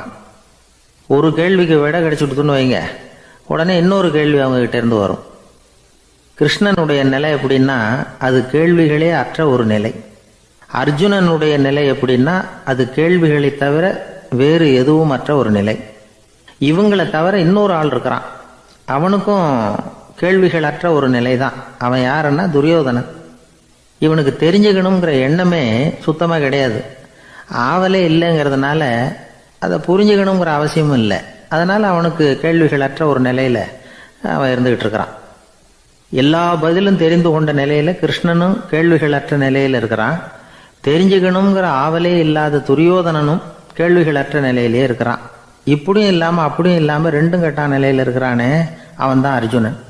அதனால் பெரியவங்கள்லாம் என்ன சொல்கிறாங்கன்னா, இந்த உலகத்தில் அர்ஜுனன்களாக இருக்கிறவங்க ஒன்று துரியோதனனாக மாறிடணும், இல்லைன்னா கிருஷ்ணனாக மாறிடணும். இதை தவிர வேற வாய்ப்பு இல்லை. துரியோதனன் மாதிரி உள்ளது விலங்கு நிலை, கிருஷ்ணன் மாதிரி உள்ளது தெய்வ நிலை. அர்ஜுனன் விலங்காவும் ஆக முடியல, தெய்வமாகவும் ஆக முடியல. இப்படி ரெண்டும் கெட்டானா இருக்கிற வரைக்கும் இந்த கேள்விகளும் பிரச்சனைகளும் இருந்துகிட்டே தான் இருக்கும். இதுதான் பெரியவர்கள் சொல்லுகிற அனுபவ உண்மை. ஒரு ஆசிரியர் ரொம்பவும் விரிவாக விளக்கமாக பாடம் நடத்தின பிறகு